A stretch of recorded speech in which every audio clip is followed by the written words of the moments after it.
support, which the U.S. helped to lead, but also because of strong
per l'UNICEF e per i bambini dell'Africa. Lively up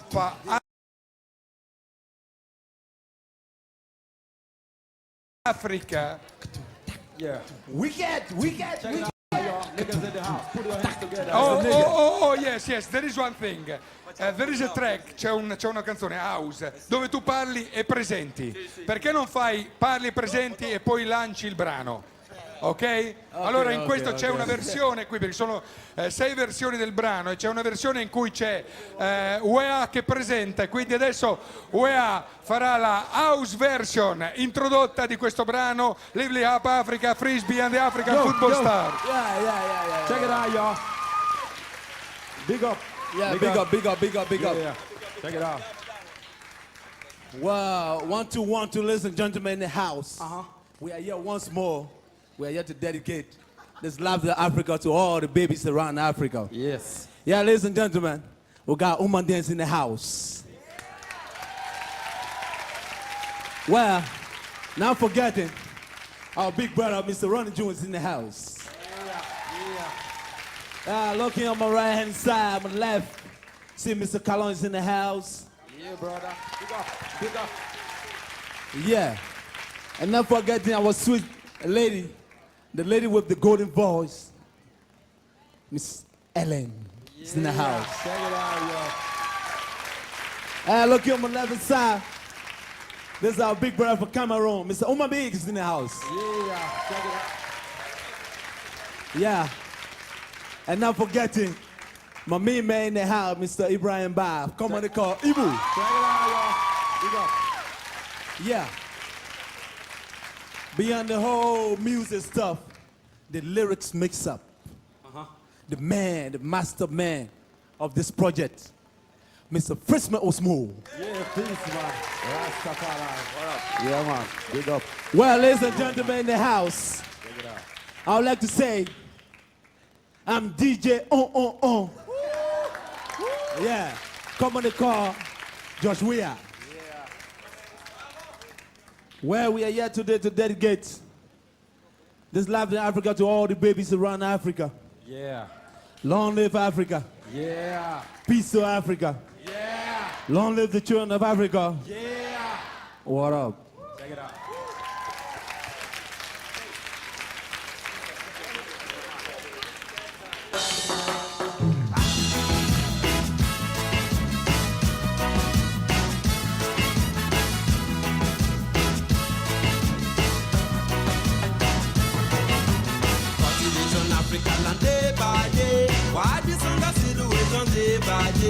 Presently, conditions of Africa is not safe. Everybody, please could you contribute your quota? Looking at the future, tell me which way to go. Lord, have mercy, knows the future of my soul. There is no more hunger, tribulation neither. There could be better people we're trying to help out. Living with our unity, Lord, we need our unity.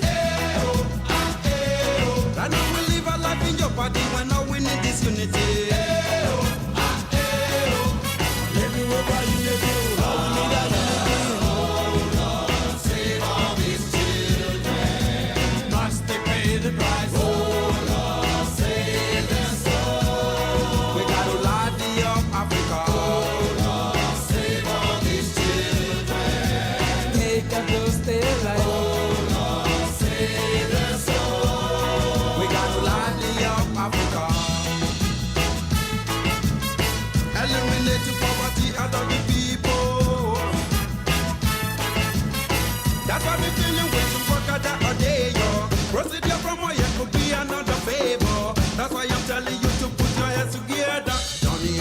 so you're beginning with race. Drivers say panicky vision blocking our way.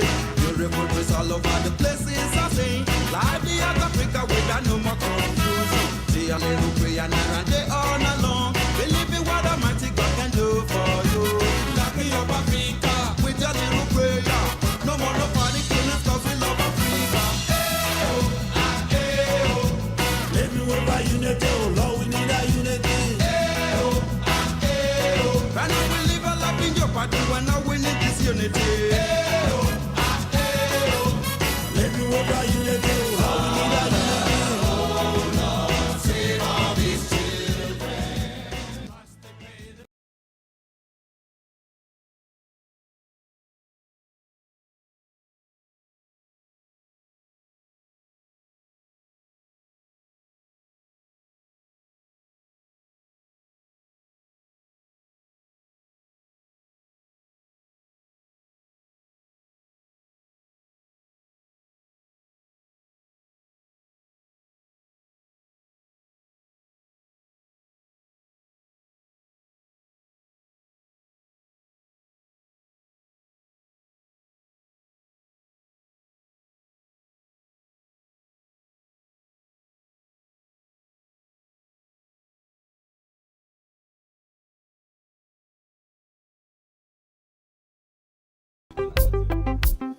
Bote kole.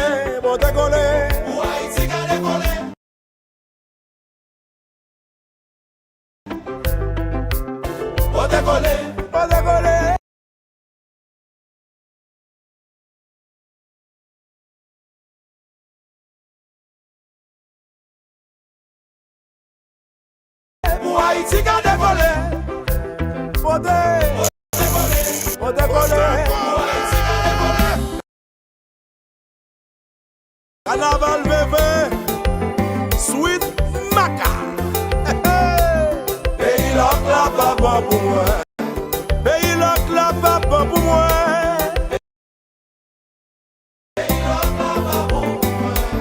Pays lock la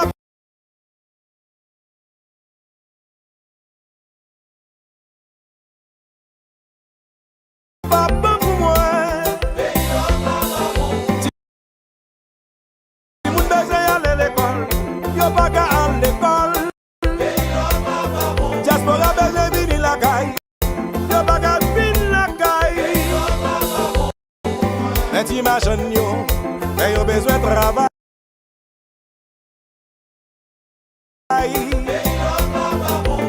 Taxi moto yo, mais yo pa ka travail.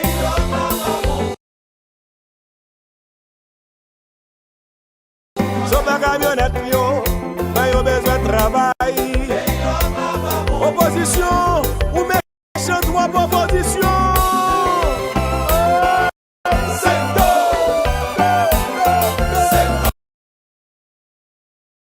Haïtien, changez mentalité. Haïti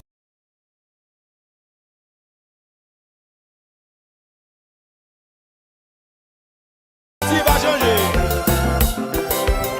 Haïtien, levez camper.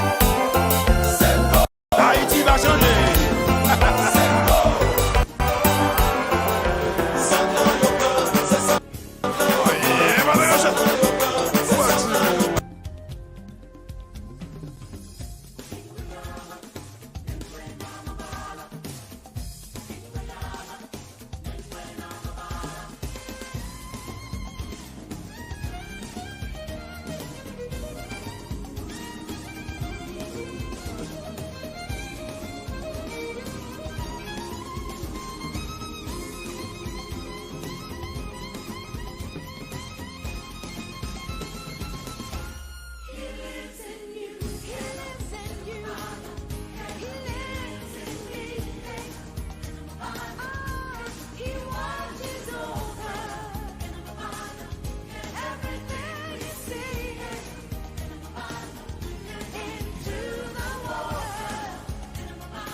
Good afternoon, good evening. My name is Cyrus Gray, and welcome to Election Central. I tell you what, as a small intro, we had an opportunity to watch two of our celebrity presidents, former President Marcel Matili, commonly called Sweet Mickey of Haiti, and our illustrious President George Weah, both stars, musical stars in their own right. Welcome to Election Central, and happy Easter to all our viewers around the world. Today, we're going to be talking about Air Liberia. Today's segment is one of two in the series discussing civil aviation. So today we'll focus on Air Liberia, how it was formed, what was its operation, some of the disasters during the era of Air Liberia, and how did it fold up. And for that, we're going to have with us some of the old hands from Air Liberia. I already see we have in studio the former Deputy Managing Director for Air Liberia, Mr. Roland Momolu Johnson. We are expecting Captain Jehu Richardson. I see he says he's having some problem with his mic. I hope we can resolve that today. And we're going to also have with us a young Liberian who is in airport management, Garseda Johnson. He works with United Airlines and other airlines. He's going to tell us a little bit about himself. But we'll be discussing exclusively Air Liberia today. At some point in the show, we're also going to have Nyemah, who is involved in capital project financing, because we're going to end up in our discussion with what can we do about civil aviation today in Liberia, and what are some of the concepts that can work, how can we source financing. So stay tuned. We're going to roll out the program just in a second as I do some housekeeping. Thank you.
Again, good afternoon and good evening. My name is Cyrus Gray, and this is Election Central. This is our 9th edition, and today is exclusively dedicated to a discussion on Air Liberia. I already have in studio two of my guests. I'm trying to get Captain Jehu Richardson in. I can see him, but I think he probably have a little bit of challenge. We'll work on that. So welcome, Mr. Johnson. In fact, I have two Mr. Johnsons, so Garseda Johnson and Roland Johnson. Can you give me your voices? Let me see if I can hear you. 1, 2, 3, check. I got you loud and clear. Garseda? Copy, copy, copy, copy. Good. Welcome to Election Central. Guess what? While we stay expecting Nyemah and Captain Jehu Richardson, I will just give you guys few minutes to tell us about yourselves a little bit, starting with Mr. Roland Momolu Johnson. Well, my name is Roland Momolu Johnson. I was one time director of civil aviation, Liberia, from 1981 to 1983. And then I was sent to Air Liberia after the plane crash in Khartoum, Hawker City. And I was there until 1988, and I left to go into the private sector. Okay, so what did you do in the private sector? I understand you used to have your own airplane, right? In the private sector, I had a Cessna 205. Yes, I used to use that to go up and down the coast, and it also went inland. It went into Foya, Vonjaman, Vahun, and Zwedru. And Wow. up and down the coast, it went into Greenville, Hopper, and sometimes Robertsport, Carrying passengers? carrying passengers. Yes. Okay. Sometime Yes. along the show, Mr. Johnson, would like to hear a little more about that. Or Garseda, can you tell us about yourself and the work you do? Well, my name is Garseda Johnson. I have a background in airport management, and by January, I hope to be doing a graduate program in aviation safety. Most of the time, when people hear about aviation, they think about pilots, though that you can see visibly. But I have been involved in the background doing background work. Okay, thanks a lot. And I understand your dad was in the airplane that went down with Steve Topper, correct? Yeah, that's why I wanted to see Captain Page on the show because if you ask a pilot, for example, when did their interest in aviation started, most people look back to their childhood days. And my interest in aviation took off when I saw Captain Page those days in the mid 70s when he flew what was then I think it was Speedy because they had Speedy 1 and Speedy 2. And he flew that plane on the courtyard in Bentor, Pennsylvania. The late Steve Thor was my godfather, and the plane he flew that plane, and then we all went in as kids. I should have gone on that maiden flight, but I was afraid of height. And when I saw Captain Page, I became very interested in pursuing becoming a pilot. About a year later, unfortunately, my dad and the late Steve Tauber fatally met their end in Greenville, Sano County. So that's how I decided to change my focus from being a pilot into the management aspect of aviation. You say you say this airplane landed in Bentall? Yes, yes. Okay. They Well, had Speedy 1 and Speedy 2 at the time. okay. Anybody here that familiar with the aviation history of Liberia at the time we understand what I'm talking about. The late president had, I think it was Speedy 1, and the brother who was the finance minister had what it was Speedy 2. And I was personally as a young as a child those days, I was either in the mid 70s, either 74, when the plane came in, Speedy 2. It was Captain Page. Okay, so that thanks a lot. I think we'll go into much detail about that because I'm taken aback to know that in fact airplanes can land in Bensonville and Bentall. But we'll talk about Yeah, that more. yeah. Right, the court. There's something like a courtyard right in front of the main gate, the main entrance. Okay, so I'd like to introduce our third guest. I see Captain Jehu Richardson is catching some help trying to join us. I'm going to go back and figure out what the issue is because we really need him here. But for right now, I'd like to welcome Nyemah. Sonny has been with us before. And Sonny, if you're there, could you just say a little bit about yourself for our audience today? I think we have a full house. So, Nyemah, can you hear me? You are muted.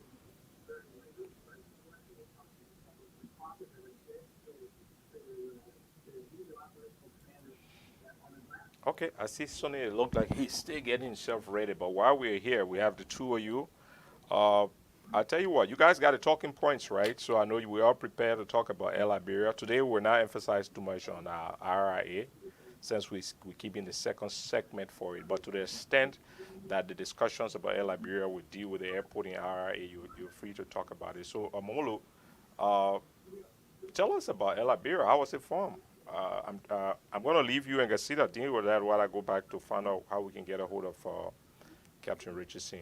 I know that he's an old school guy. Go ahead, Momolu. Tell us a bit about Air Liberia. How did it get formed and around what time? El Liberia, El Liberia birth came from Liberia National Airways.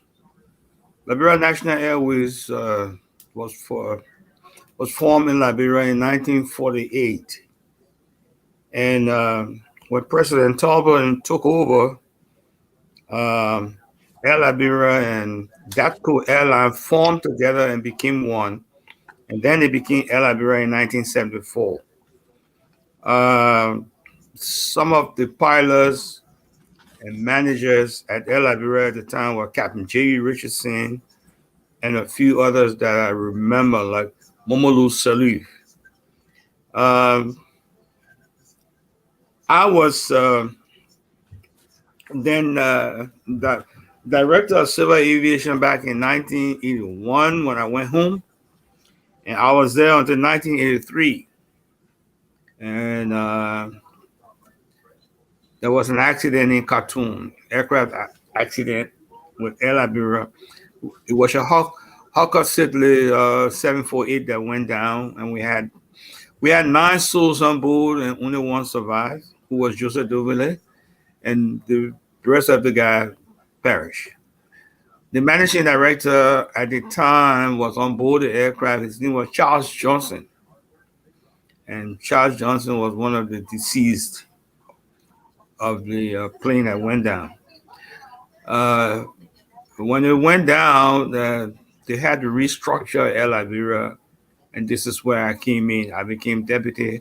I was sent there as deputy managing director, and I was on the 1988 until I left to form my own air taxi, which was Liberia International Airlines Air Cargo. It was an air cargo. When I was doing some research, I found out that they had air cargo as defunct, which I believe is true and not true, because I still have the documents for Liberia International Airlines Air Cargo to be rejuvenated, to come back again and begin to operate. Air Liberia became defunct back in 1996 when a couple of people from the executive management came up with Liberia Airlines. And the Liberia Airlines, they use 2 Yak 40s from Russia, and they use a Mi-8. But these aircrafts were destroyed at Roberts Field during the civil disturbance. Even my Cessna 205, I had tied it down and hoping that it was going to pass over. The disturbance was going to pass over, but it didn't pass over. That was also destroyed. And since then, there hasn't really been a government aviation program in Liberia. 1 or 2 airlines have come in there. They've come and go, but they don't last.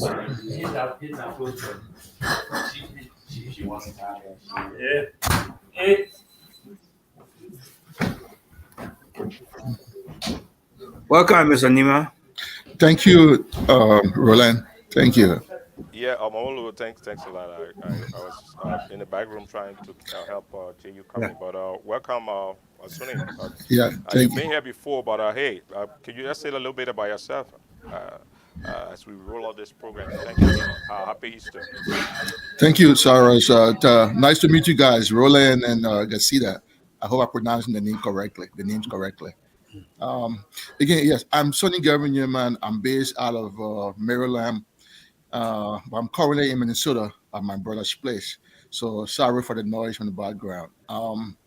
Yes, like Sarah said in my introduction, I from Oxford, a guy who is more into infrastructure financing or financing projects. I'm trying to place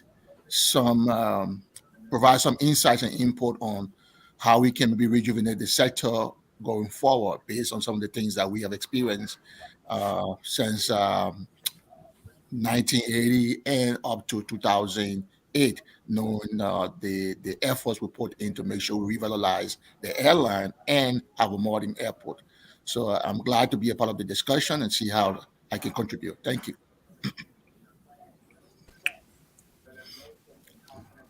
Can I ask a question? Thank you, Suna. Go ahead, Garseda. I would like to ask Mr. Johnson. I understand the Air Liberia was like a partnership between the British and the Liberian government. No, It was never 100% owned by the government. it was 100% owned by the Liberian government. It had a British management at any time. They had a British consultant with the Boeing 737, and Captain Richardson can throw light on that because he was the captain. He was the PIC of that aircraft. So Captain Richardson would be able to throw more light on that. And That was before I went into Air Liberia. Another question would be, what was the fleet size of Air Liberia? Again, Captain Richardson would be the best person because when I got there, I met the Trilander, I met the Islander, and I met the Hawker-Siddeley 748. Okay, guys. I hear the questions are coming, and it then directed to Captain. Yeah. Richardson. Can you hear me now, Cyrus? Captain Richardson, I can hear you loud and clear. I can also see you. Welcome to Election Central. Great. We're really happy that we have you. Sorry for all that back and forth. But, Yeah. Fire away. Gentlemen, it's nice to meet you guys. It's nice that you all have taken this topic, and I'll help whatever way I can.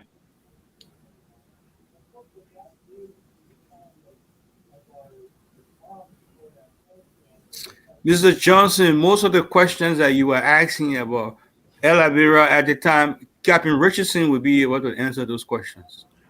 Captain Richardson, can you hear me? Yes, I hear you loud and clear. Okay. My first question has to do with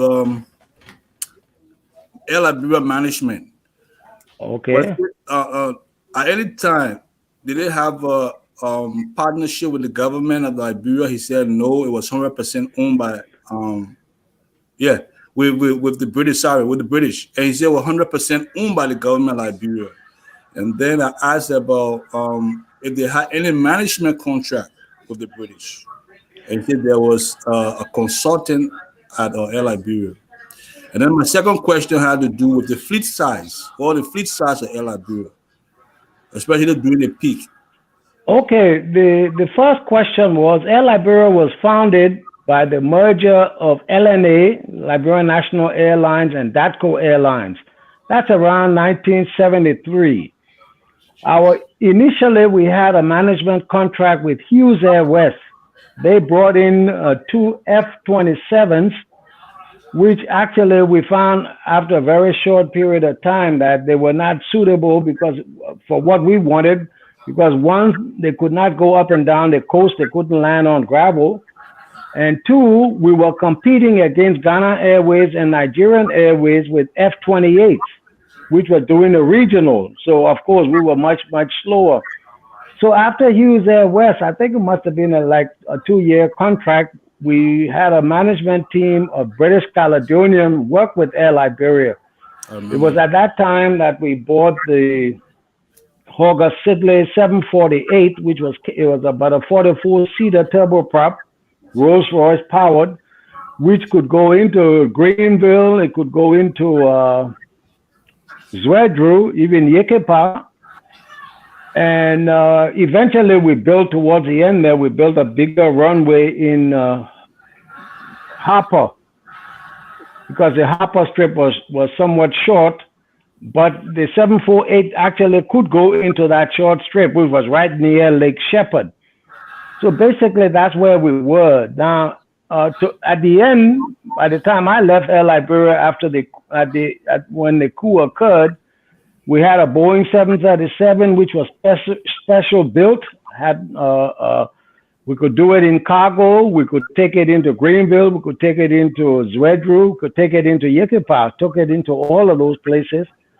We used to do sometimes, because the scheduling was so heavy, actually, you know, we had something like, I think about 5 flights a day out of Greenville, you know, going back and forth. We had several flights a day out of Zwedru. We serviced each county. Cape Mount, of course, being so close to Monrovia, we really did not have a schedule, but we do charters into there. We went to Foya, we went to Vonjema. So we had a fleet size actually of about 12 aircrafts at the time of the coup. If you want me to name them, I can name all of them for you. Okay. What was it a twin cabin configuration where you had like business class and economy, or what was the configuration like? On which plane? Let's say the largest of your plane. The largest, the 737, we had a VIP configuration, then we had a business, and then we had the general, you know, an economy. The VIP was when we flew the president, of course, and the business, we had, I think, something like 12 luxury seats in there, and then in the back, we could take something like 60. The next question for Mr. Johnson would be the load factor. What was the load factor like for Air Liberia? Was it profitable, or what was it like? Well, at the time when we were there, the load factor was profitable because we had about eight, 9 aircrafts, and we did scheduled flights and we did charter flights, especially for the logging concession. So we went into Greenville very, very often. So looking at the load factor there, I would say it was maybe around about maybe 65, 70%. And we were doing very well. What the route, Mr. Johnson, what was the route? Was they more local, domestic, or more sub-regional or regional? Okay. We had routes like Spriggs, Greenville, Greenville, Harper. Then we had Spriggs, Zwedru. Then we had Spriggs, Foya, Vonjema, return. And when we had charter, sometimes we're going to Izorikori in Guinea. We're going to Saint Pedro in Cote d'Ivoire, the Ivory Coast. And we used to go into Freetown often because there was a casino in Freetown that people always wanted to go into Freetown. Yeah, but I know, yeah. Yeah. But now with the Boeing, we did charters internationally. We went, I remember there was a time, I don't know if you guys can remember that, when the DC-10s had problems. So we did something like, I think, a month worth of British Caledonian flights leaving Robertsfield, Freetown, Las Palmas, London Gatwick. We did that route for them for a month. And of course, we used to do a lot of international charters. I remember going into Malta, where all over Africa, frankly, we used to do a lot of charters with the 7-3, because the cargo configuration, when we built the airplane, we had a cargo door. So we used to do a lot of charter flights into Germany, Munich, especially, you know, in London Gatwick, London Heathrow. So yes, like Roland says, we were doing good. Let's put it like that. Yeah. Let me just say something quickly. Sometimes you have ad hoc charters. Ad hoc. There was a disturbance one time in the U.S. Embassy in Lagos, and they came in and they chartered the Boeing 737. I was there when the Boeing 737 was still around, and we did about 7, 8 charters for them because they had to use documents from the U.S. Embassy in Monrovia to Lagos. So every charter was something like 54,000 per trip. And I knew about it because the amount came through my hands and we had to deposit it.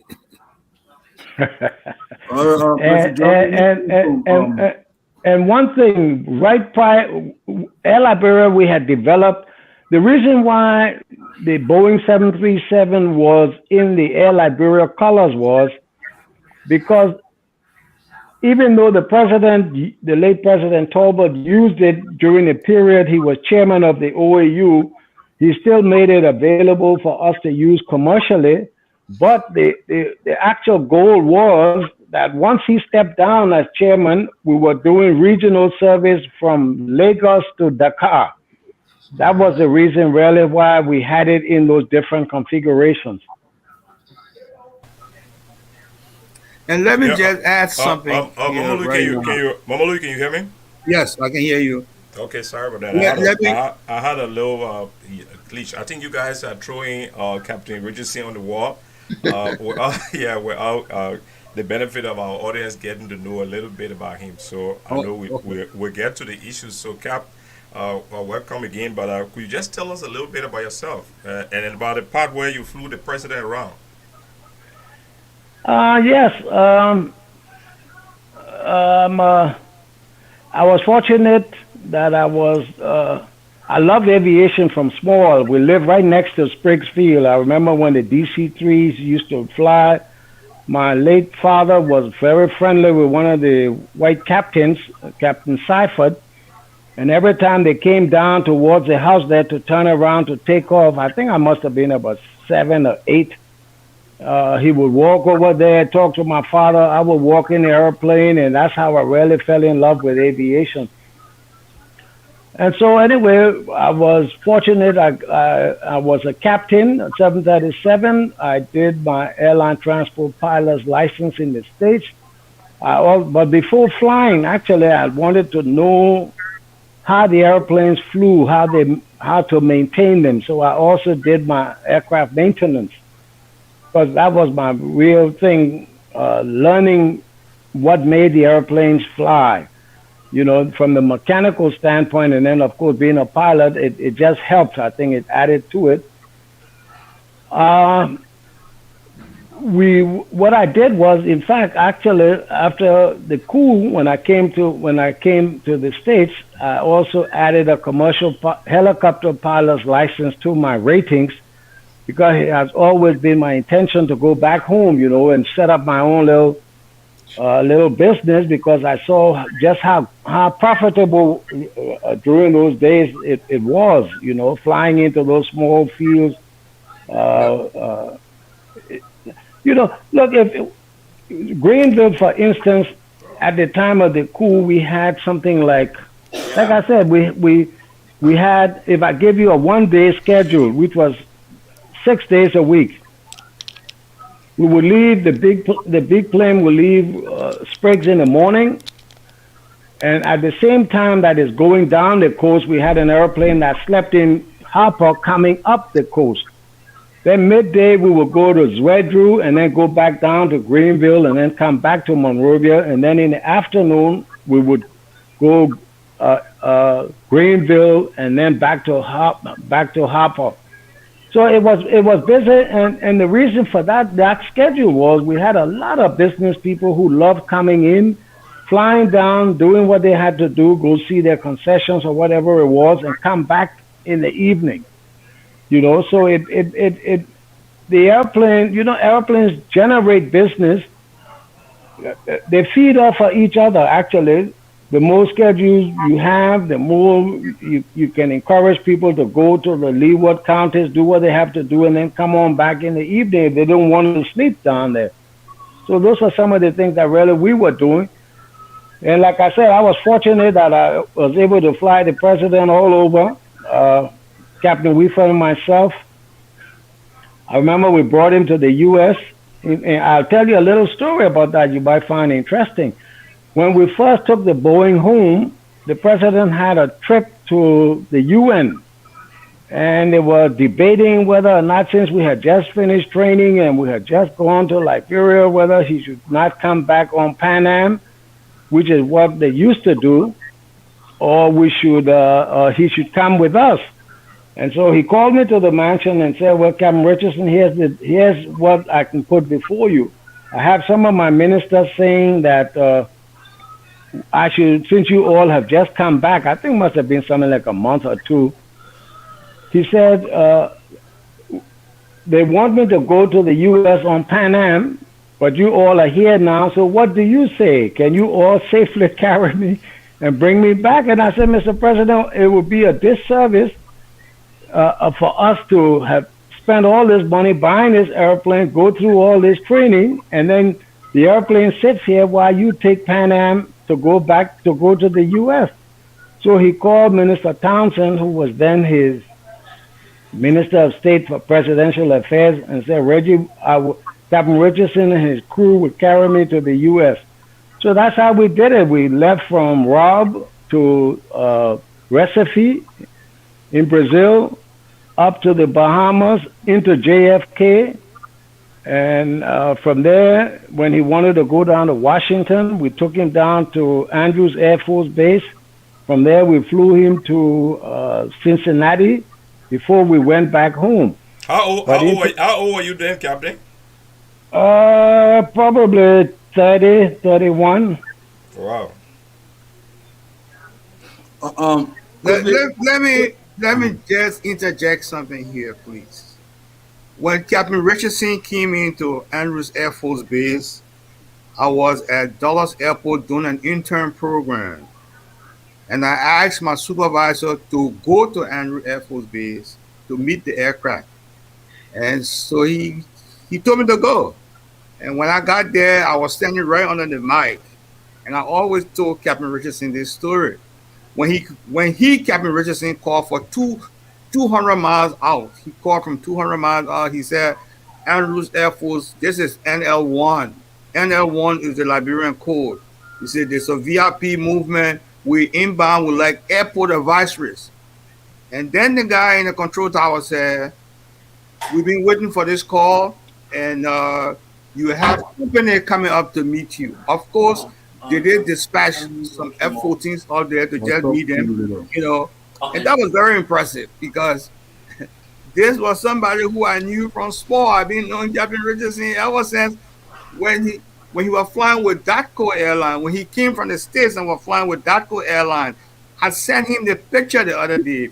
And the person who checked him out on DATCO Airlines on the beach aircraft was Captain Prince Page. Wow. So the U.S. Air Force, they send jets to escort him down into Andrews. It's a normal procedure for them. They always dispatch like the F-15s or the F-14s. At the time, it was the F-14s that went up to meet them. Captain, how many trained pilots and technicians, or what kind of capacity for aircraft maintenance did we have in Liberia during the Air Liberia days? I'll tell you something. When we bought the Boeing, we allowed for the training. We included that in the price for 12 pilots because we foresaw that the need would come. It wasn't just about 1 or 2 or 3 or 4 people. You know, we wanted to train a maximum number. And in fact, up until the time of the coup, actually, we had trained. It was Captain Weaver and myself. We had trained Captain Vincent. We had trained Luke Van Eycken. We had trained Captain Jupiter. So so we were expanding it actually, you know. Yeah. We were expanding it, and it's unfortunate really like what happened, because I think maintenance wise, look, I tell you something about Liberians, you know. I've been blessed that, again, besides aviation, I manage my brother's company, Geo Services, where we rebuild the Bongma Railroad, the bridges and stuff like that. Yeah. Liberia is blessed with extremely talented technical people. Yes. You know, I'm amazed at at how fast our people are capable of learning if they're just given that exposure. And all of this, gentlemen, I would be remiss if I did not mention Captain Page. I'll tell you a little story about Captain Page. When I first went home, you know, when you get through training over here, you don't have many hours. I think I must have had something like, I had my commercial pilot, multi-engine, maybe 160, 180 hours, and I went there. But every day I used to walk across the field because we live right there, and to Datco and just hang around. Like I said, I love airplanes. And so this particular day, he saw me. I think I must have been going back and forth for about a week. He said, "What do you keep doing here?" He said, "Who are you?" I said, "Oh, my name is Jehu Richardson. He said, "What, you love airplanes?" I said, "I just came from the U.S. I'm a pilot, but I have very low time, you know." So he said, "Would you like a job?" I said, "Well, you know, I don't have enough hours really to start flying. That's why I'm not asking for a job." So he said, "Are you the damn chief pilot?" I said, "No." He said, "Do you want a job?" I said, "Yes." He said, "You hired, but with the proviso being that I will keep you under my wing." I and the late Major Dunn, who was also a senior pilot at Datco. And so they checked me into all of the fields until they were satisfied, and then they would release me, you know. And that's the same thing we built on. But I tell you, you know, Liberia, we have been I have been very blessed, because Captain Page was really, I mean, he's still a very personal friend, but he has a heart of gold, you know. He really has. And what is a shame is, you take a man like Captain Page, he probably has upward of 28,000 hours of flight experience. This is something that the only way as a pilot you get that kind of experience is by flying 28,000 hours. You know, you don't get it by reading a book. And when you have people like those who have that type of experience, who cannot pass it on to the next generation, it makes it more difficult if you want to restart something. And you know, this is one of the problems that we have in Africa, I think.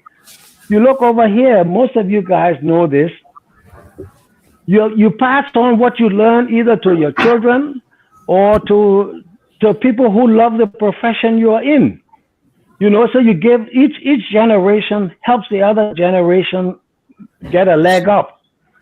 You see? But if you keep starting ab initio with everything, it makes it that much harder. You have to work extra hard to do what somebody. I remember when I first went to maintenance school, most of the guys who were in my class had come out of the Air Force. They knew almost all of the things on the airplane. Whereas with us, we had to learn it all from scratch. It's a challenge, but it just makes it more difficult. Wow. So, Captain, the word was out that some Liberians were sent to Israel to train as pilots and aircraft maintenance technicians or engineer. Is that something Momolu or you can throw a light on? And what have become of those guys? Well. Yeah, Momolu can answer that. But before you do, Momolu, let me just remind them of the crew that we sent to the U.S. John Davis and Ambrose Kuhn.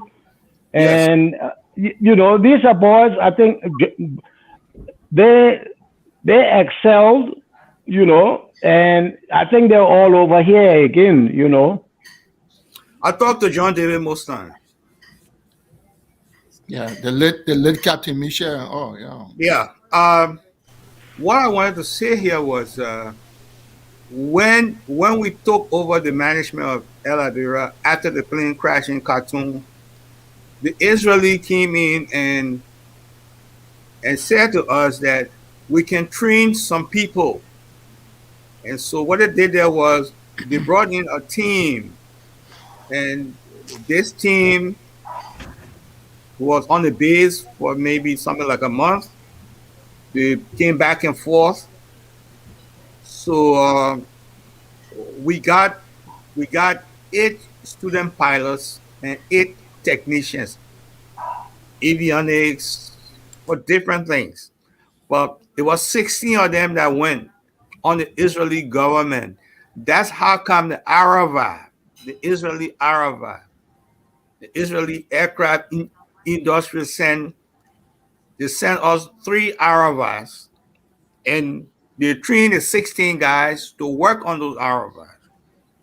And it was very profitable.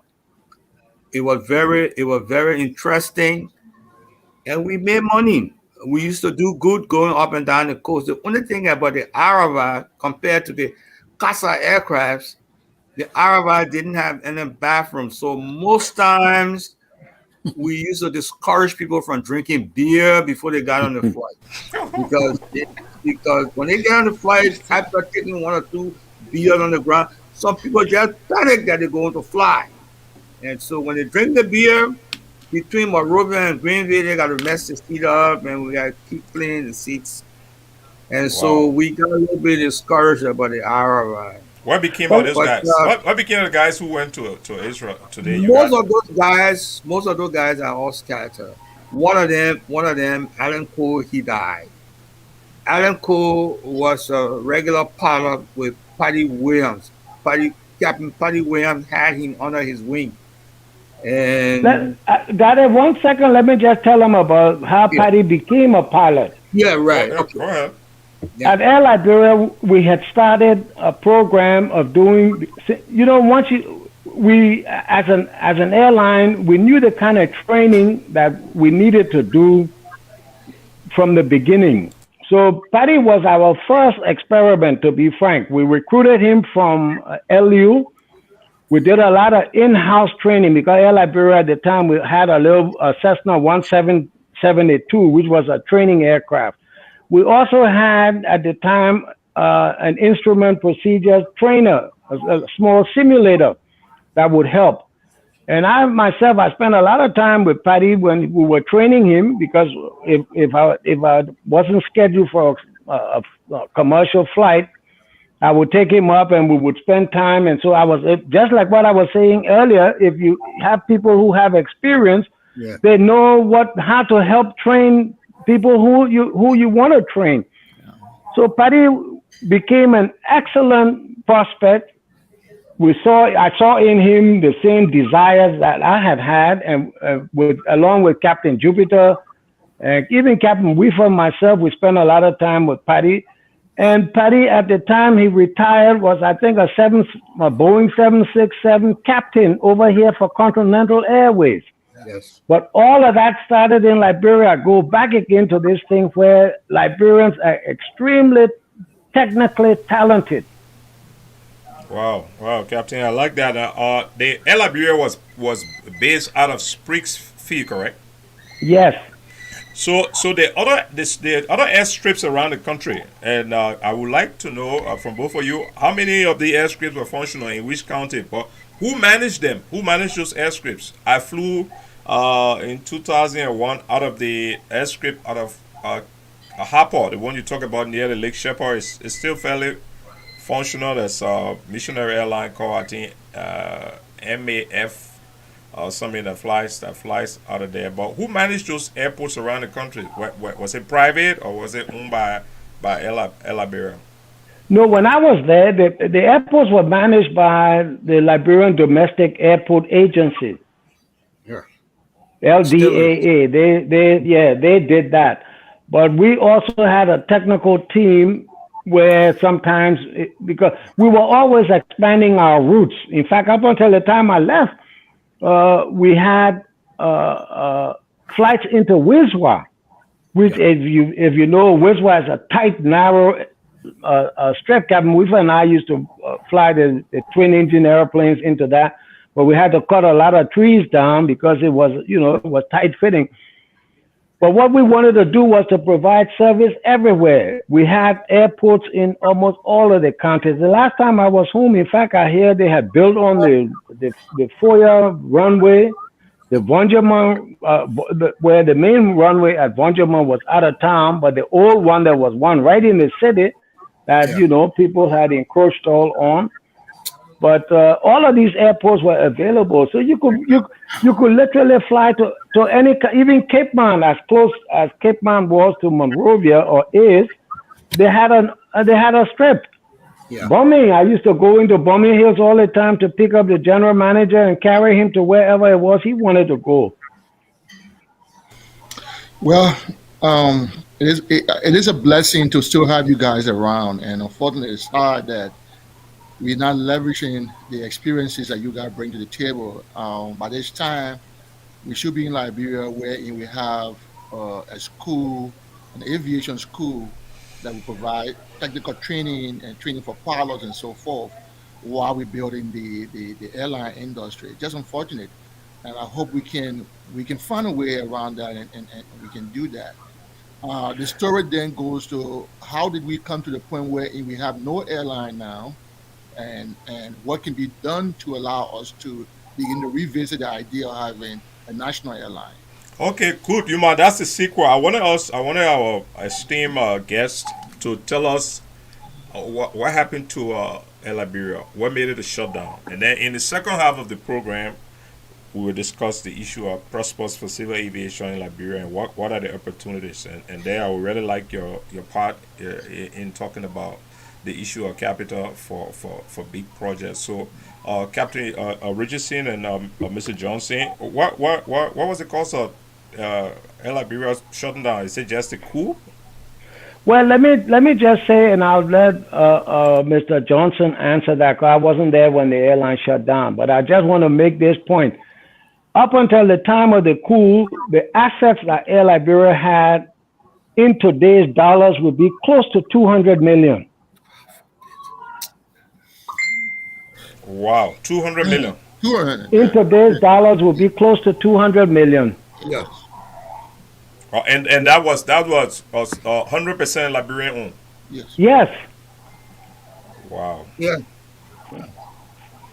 Okay, Momolu, what happened? Tell us what happened. I mean, wow, that's mind blowing, Captain Richardson. When I left Air Liberia back in 1987, it was still functional. I left Air Liberia with the late managing director Michael Watts. Prior to me leaving, I had mentioned it a couple of times that I was going to leave for the private sector. Captain Weaver then introduced me to a guy who was doing some construction work in Nyemah. And this guy had a Cessna 205 that he used to fly back and forth. So I told Captain Weaver, I said, I don't want to continue to be here because Air Liberia was caught up into I would say, tribal politics. And the tribal politics came from mainly my good friend who was the lead managing director, Michael Watt. Michael spoke Kran, he spoke Gio, he spoke Mana, he spoke Basso. So as a matter of fact, every weekend when we made money, he had to give $5,000 out. So I asked him, I said, why you give all this money out? $5,000 out to who? Listen to what I'm coming to say. He used to give the money out, he said, for special operation. The reason why I knew about it, because at the end of the week, our flights used to go down like Spriggs, Freetown, Conakry, return and come back. But the flight used to go 3 times a week. But every Saturday, they brought all the money up. And when they bring the money up, they bring about 60,000, 70,000. That's just from that route. So I asked him this question, and then when he told me that, I just left him alone. Because you see what happened here is what Captain Richardson is seeing, we could have done something very, very constructive. Even by now, there's no reason why Air Liberia should not be coming here into the States, into BWI, or going into New York, or going into New Jersey. But it just shut down because of bad management. And Air Liberia got hold on 1 second, Daddy. Let me just remind let me just remind them about something. LNA, when the Liberia National Airlines was formed, it was formed at the same time by TWA, Trans World Airlines, who also formed the airline in Ethiopia. Yes. Ethiopian Airlines today flies the most sophisticated airplanes internationally. Yes. So it just shows you now, just like how Liberia and I think it was South Korea, one of those countries at the time. South Korea, yeah, I heard that story. South Korea, yeah. Yes. We were all on par, but somehow we turned left and the other people turned right. Exactly. And what Captain Richardson is seeing is very true, because when they made me director of civil aviation, the blueprint for Air Liberia was in the office. I saw it. But you see what happened? The group from TWA got frustrated and left and went to Ethiopia. And Ethiopia took advantage of it. So today you got Ethiopia coming into Washington, D.C., coming into Dallas Airport, and coming into New York. Liberia Airline has not left the ground yet. Ethiopia is a very successful airline. In fact, Nigeria Airways and South Africa, they're literally giving the right to manage their national airlines to Ethiopia. There's a bulletin that you will see up presented there that shows prices to all these different areas. Captain Richardson, that I hear every time when I hear Wologizi, I think about the mountain. Is it an actual place where people are living, where they have an airstrip? There's a small strip there we used to fly in their charter when they were doing exploration work. Wologizi is an iron ore mine. Large is an iron ore deposit. The thing about Wologizi is, though, there is no rail connection from Wologizi, which is way up there in Lofa, to the port. So one of the impediments to developing Wologizi, with the price of global iron ore being what it is going to be very, very expensive. I think when I was running geoservices at the time, it was costing something like $1 million a kilometer to build a single lane railroad. I'm sure by now it's even much more than that. So most of the companies, and then for the greater ore, the Wologizi ore is not as great. The best iron ore we had in Liberia came out of the Yekepa area. Yeah. And so it's there, but again, you see, and then on top of that is not only do you have to build a rail, but you have to, almost all iron ore goes to China. And you're not going to take like what they used to do when they built the Freeport or the Port of Buchanan, where you're talking about 20, 30,000 ton vessels. You're talking now about 300,000 ton 300,000 ton. Yeah, that's really exactly. So it's very, very expensive to build a port that's going to accommodate those ships. Yeah. So you're saying to me that those years back, what year you're talking about? Actual exploration was already done at Wologizi? Yes, I used to fly people on charter into Wologizi to do exploration. Wow. So they all that data is somewhere, you know. So that's in the 70s or so? 70s? In the 70s, yeah. So what it tells you is that, look, some vision and some thinking in the process, because for you to build a port, you can't just rely on the Wologizi mountain. The idea then was companies such as Simon Darby, some company in Fishery, those combined companies and concessions would then allow you to package the idea of building a port in a railroad into a single package that you could award to someone else who could build that and get the fees, the offtake fees from those other companies that want to do the actual mining of the iron ore. You know, one of the problems, gentlemen, that I have identified. I don't know if any. I'm sure others have seen it. It's like if you're trying to teach your child the alphabet, let's say, and he can only learn 3 letters a day, but every day you have to start with A. You know, you're not going to learn it. You ain't going nowhere. Yeah, Right. and this is the problem. We don't build on what others have left before us. Each group comes, wants to change radically, you know, I guess, and you inhibit the development. You know, a lot of these things here, you take Liberia, for instance, you take the rubber sector. Liberia will be managing rubber for God knows how long, but every time we don't have the kind of rubber management. And this happens in all of the sectors, you know. We've had mining engineers, brilliant mining engineers, with just like in all of the other fields, you know. But again, every time we change every time day breaks, you know, for some reason your predecessors, you don't think there's anything you can learn from them. So we always start from scratch. Okay, Capt, we're halfway in our program. We'll take a short break and then we'll come back on the other side in a minute. Quickly, Sarah, before taking a break, I would like to ask Mr. Johnson. So why don't you hold that question until we come back in 30 seconds?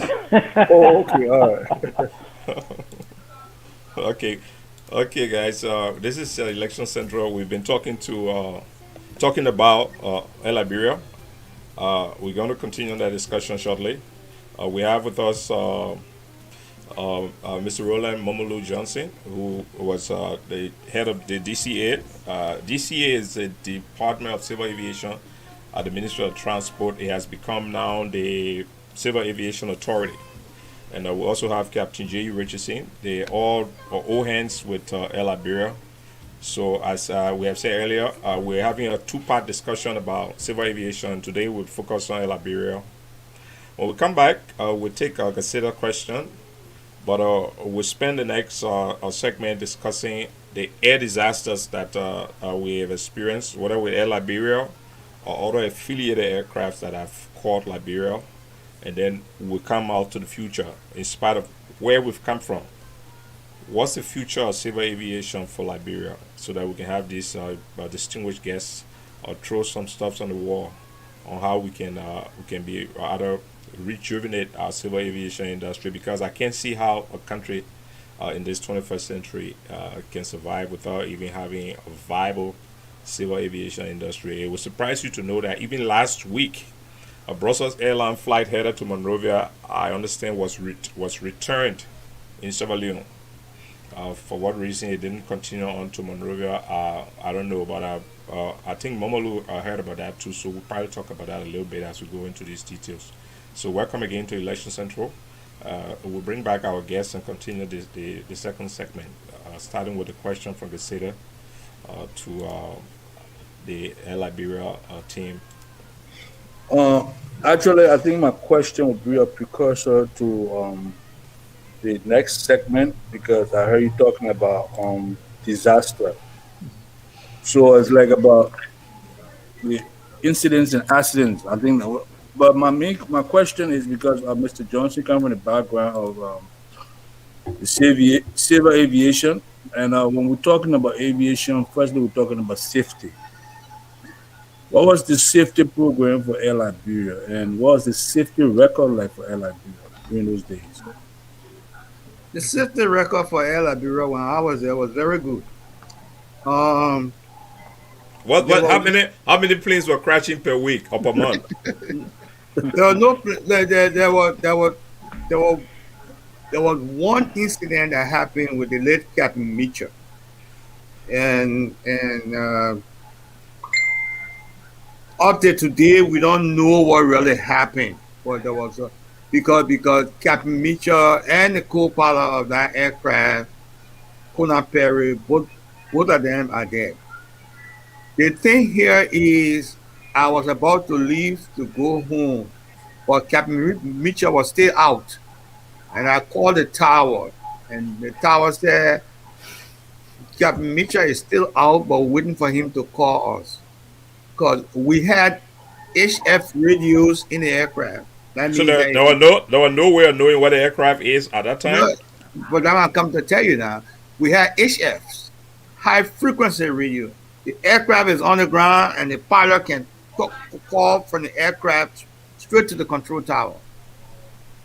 And Captain Mitchell managed to call the control tower and he said they had crashed in Sastown. So then I left my office and went to the control tower for him to be clearer on what he was trying to say. So I asked him, I said, what happened? He said, well, when we got here, it was raining and it kept raining. And then we got ready to take off and I let the co-pilot get to the control. So I didn't understand what he was trying to say. I said, why would you let the co-pilot, Conan Perry, then, who just came back from Israel, doesn't have good 100 hours, why would you let him take off in a rain situation? He said, well, you know, I was not feeling too well, so I let him take off. I said, okay, you're not feeling too well. I said, but why didn't you call dispatch? He said, well, we tried to call dispatch, but we couldn't get dispatch. I said, how come you couldn't get dispatch and you can get a control tower? You see, everything was not adding up. But anyway, they were trying to take off and then they ran to a mud hut. Luckily, nobody died, but the people just got wounded. So what we had to do there was we had to charter and wastewater aircraft, send it down there, and they brought about maybe 5-6 people, broken legs, broken arms. And then the second wastewater plane went in there and brought Captain Captain Mitchell, and brought Perry, First Officer Perry, and brought the flight attendants. That particular situation, I was not too happy about it.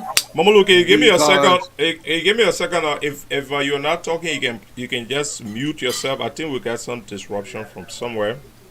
Yeah, if you can mute yourself until it's time to talk, that will be fine. I'll pass it back to you, Mr. Johnson. Yeah. Okay. Go ahead. Yeah, and that particular situation, I was not too happy about it. That was the only incident that we have for the 5-6 years I worked with Air Liberia, and then when I left, because when I got in there, it was when the HS had crashed in Khartoum, and because Charles Johnson was on the HF, on that particular flight that crashed, and he also died. So I went to work with Michael, who was then the deputy managing director for administration. So he's just moving up and put me into that slot. Let me just tell you something. One second, Sarah. Captain Richardson, 1 second. Garseda and Sonic, could you and Momolu, you're not speaking. Could you mute your audio? We got some sounds coming back so we can hear Captain Richardson clearly. But Captain, before you say what you want to say, I wanted to say that the next time I can't hear you. You can hear me now, right? Right? I hear you. Okay, Captain Richardson, if you can hear me, go ahead. But I like us to get some details on what really happened with that Air Liberia flight that went down near Khartoum, and who were the people involved. So go ahead, Captain Richardson, what you wanted to say. Yeah, when we set up the airline, because my title actually at Air Liberia was General Manager Operations. I happen to also be the captain. When we set up the airline, we set it up to the same standards that airlines in America operate under, which is called FAR Part 121, which is the most stringent. You have 121 and you have 135, which some of these little regional airlines operate on. Yeah. But we set it up to be on FAR Part 121, which is it's a very stringent set of standards. And so during that time, up until the time of the coup, we had no incidents or accidents. You know, I mean, I think once in a while, well, one time I remember hitting like a I think it was a cow or something running across the runway in SAS time, but I was with a very small plane and I was during that cool time. But once we set up to 121, the standards were maintained. They were very, very high. And I think what Momolu is saying, after the coup, I think those standards started eroding a bit. So he can elaborate really on what happened with the Hawker Siddeley, because I wasn't there. Yeah, Momolu, can you tell us what happened with the Air Liberia plane that went down in Khartoum? And I understand a whole lot of the people were on there. What required? The Hawker Siddeley have been parked on the tarmac for a very long time because they were having problem with the right engine, and the right engine was the major engine on startup. They have an aviation terminology called the APU, the auxiliary power unit. That's what keeps the air condition, and that's what keeps the heating system going. So when they made me director of civil aviation, this is when these guys wanted to take this plane to New Delhi for maintenance work. And the question that I asked the late Captain Martin Hammond, why can't you do it here close by? Why can't you do it in Lagos? Or why can't you do it in Accra? Because there was a British aerospace aircraft, and Ghana and Nigeria had much of them. And he told me, he said, we would take it to New Delhi. And they took it to New Delhi. But the intriguing thing about it is the co-pilot of the aircraft, Captain Oliver Morris, came to the same school which I attended down in Daytona Beach, and he became my roommate. But he had problem. He had problem with the right engine. It was the same right engine that put him down when he had the problem. When he was flying in that particular plane with the right engine. But going to New Delhi, they had problem in Cameroon. And the information came back to us. And again, I advised them to take the plane, or we advised them to take the plane to Ghana or to Lagos. But they didn't do it. So they took the plane. They managed to prop it up, and they took the plane because on that plane you had. But Momolu, what do you mean they didn't do it? The airline didn't have regulation on who authorizes the movement of the aircraft. The airline had regulation. Civil aviation were regulating them, but they bypassed it. They bypassed it, and they took the plane to Delhi. But so why also were so many people on the aircraft? Because the aircraft was going for maintenance check. The maintenance check of that aircraft was D check. You know, you have A checks, B checks, C checks, and D check. D check was a real problem where they were taking it over to New Delhi because the Indians had a lot of HS-748. And when they took it there, they said they work on it. And when they came back, on their way back, they spent the night in Khartoum. But according to the reports, they didn't check into the hotels. They stayed in the airplane. And the aircraft was loaded. And when they got ready to come, the particular right engine usually takes a 55-gallon water methanol. It's a booster for that engine. And they put it in, but they didn't go through the checklist. It would appear they didn't go through the checklist. Because I had a tip when Captain Oliver Morris was talking to Khartoum Tower. He started talking to the ground. He said, I'm having problem with the right engine, and it's not giving me a good run. And then, as much I can remember, the guy at the ground said to him, said, do you want to be checked? Do you want for people to check the aircraft? He said, no. Then he said, taxi to runway 26 and the temperature here is 26 Celsius. That means they were at a high elevation. And he began to taxi, and they were still having problems because they didn't go through the checklist. And then somewhere there, the guy in the control tower said, there's a Boeing 707 on short funnel. Pay attention for wingtip vortices. Wingtip vortices mean that when the plane lands, it will cause air disturbance, but you can't see it. And they didn't taxi into position. They taxied into position, they held the position, and they cleared them for takeoff, and they took off. But when they got to 500 feet, according to the report, the plane began to come down. And it came down, it fell on a house. And people had just gotten married. And 8 people on the ground died. And a donkey died in the yard. Plus the 8 people on the airplane that died. The only surviving person of that aircraft was Joseph Duville. And Joseph Duville just died 2 years ago, natural death in Monrovia. So again, Momolu, my question. Yeah. I understand the managing director for Air Liberia was also on that aircraft. Yes. Why was it necessary for all of them to? It was not necessary for him to be on the aircraft because on a ferry flight, no executives get on a ferry flight. But again, he was on the flight, and the insurance personnel in Monrovia at the time name was Richelieu Dennis. I remember him very well. Mr. Dennis says no executive get on a ferry flight. And of course, he was on the ferry flight, but the Liberian government twisted some arms there, and his family was paid. Did this disaster affect the viability of the company in any way? I don't think it did.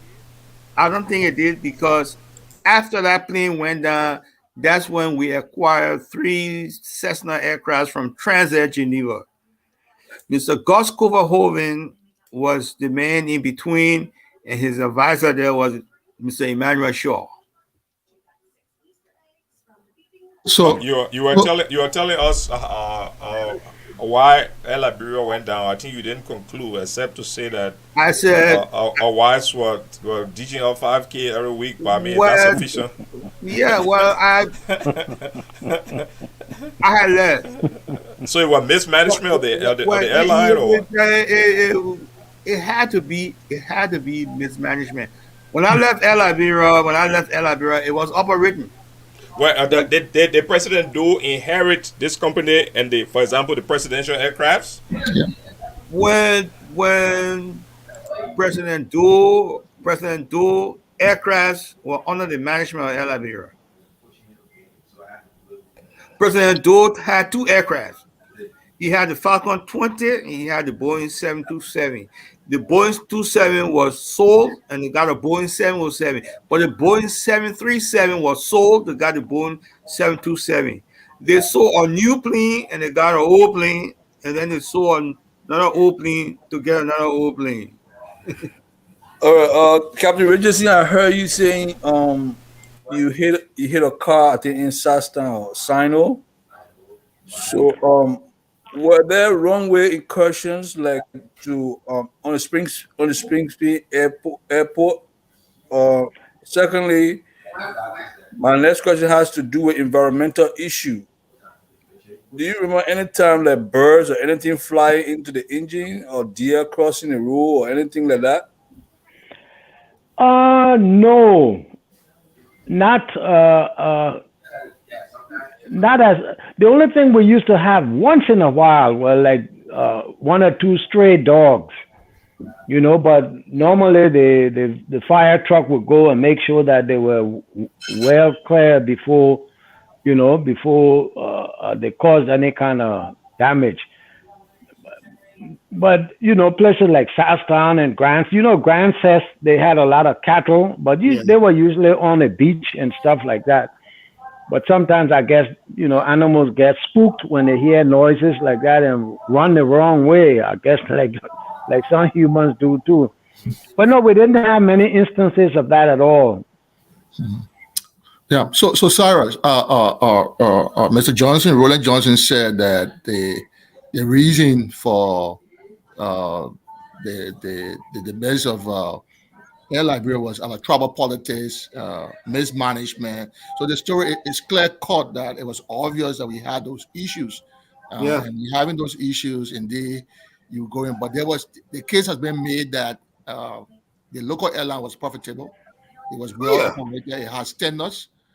Just that because of the coup combined with the civil war, a lot of things that we could not control, we could not maintain. So that's why we are where we are today. So You that Let me know, ask. so Let me that ask brings us something quickly. that brings us to the Let me question get of ask- yeah. Go ahead, Momolu. Let me ask something here. When I left El Liberia and I did my air taxi, the Cessna 205, it was during the rainy season. So from the end of April to October, I used to make between $2,500, $3,000 every day because the roads were all cut. Going Belafana to Zozo and those places, the roads were cut.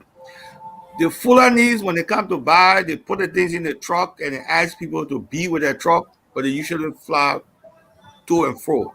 So what I did there was from Monrovia to Foya, 800.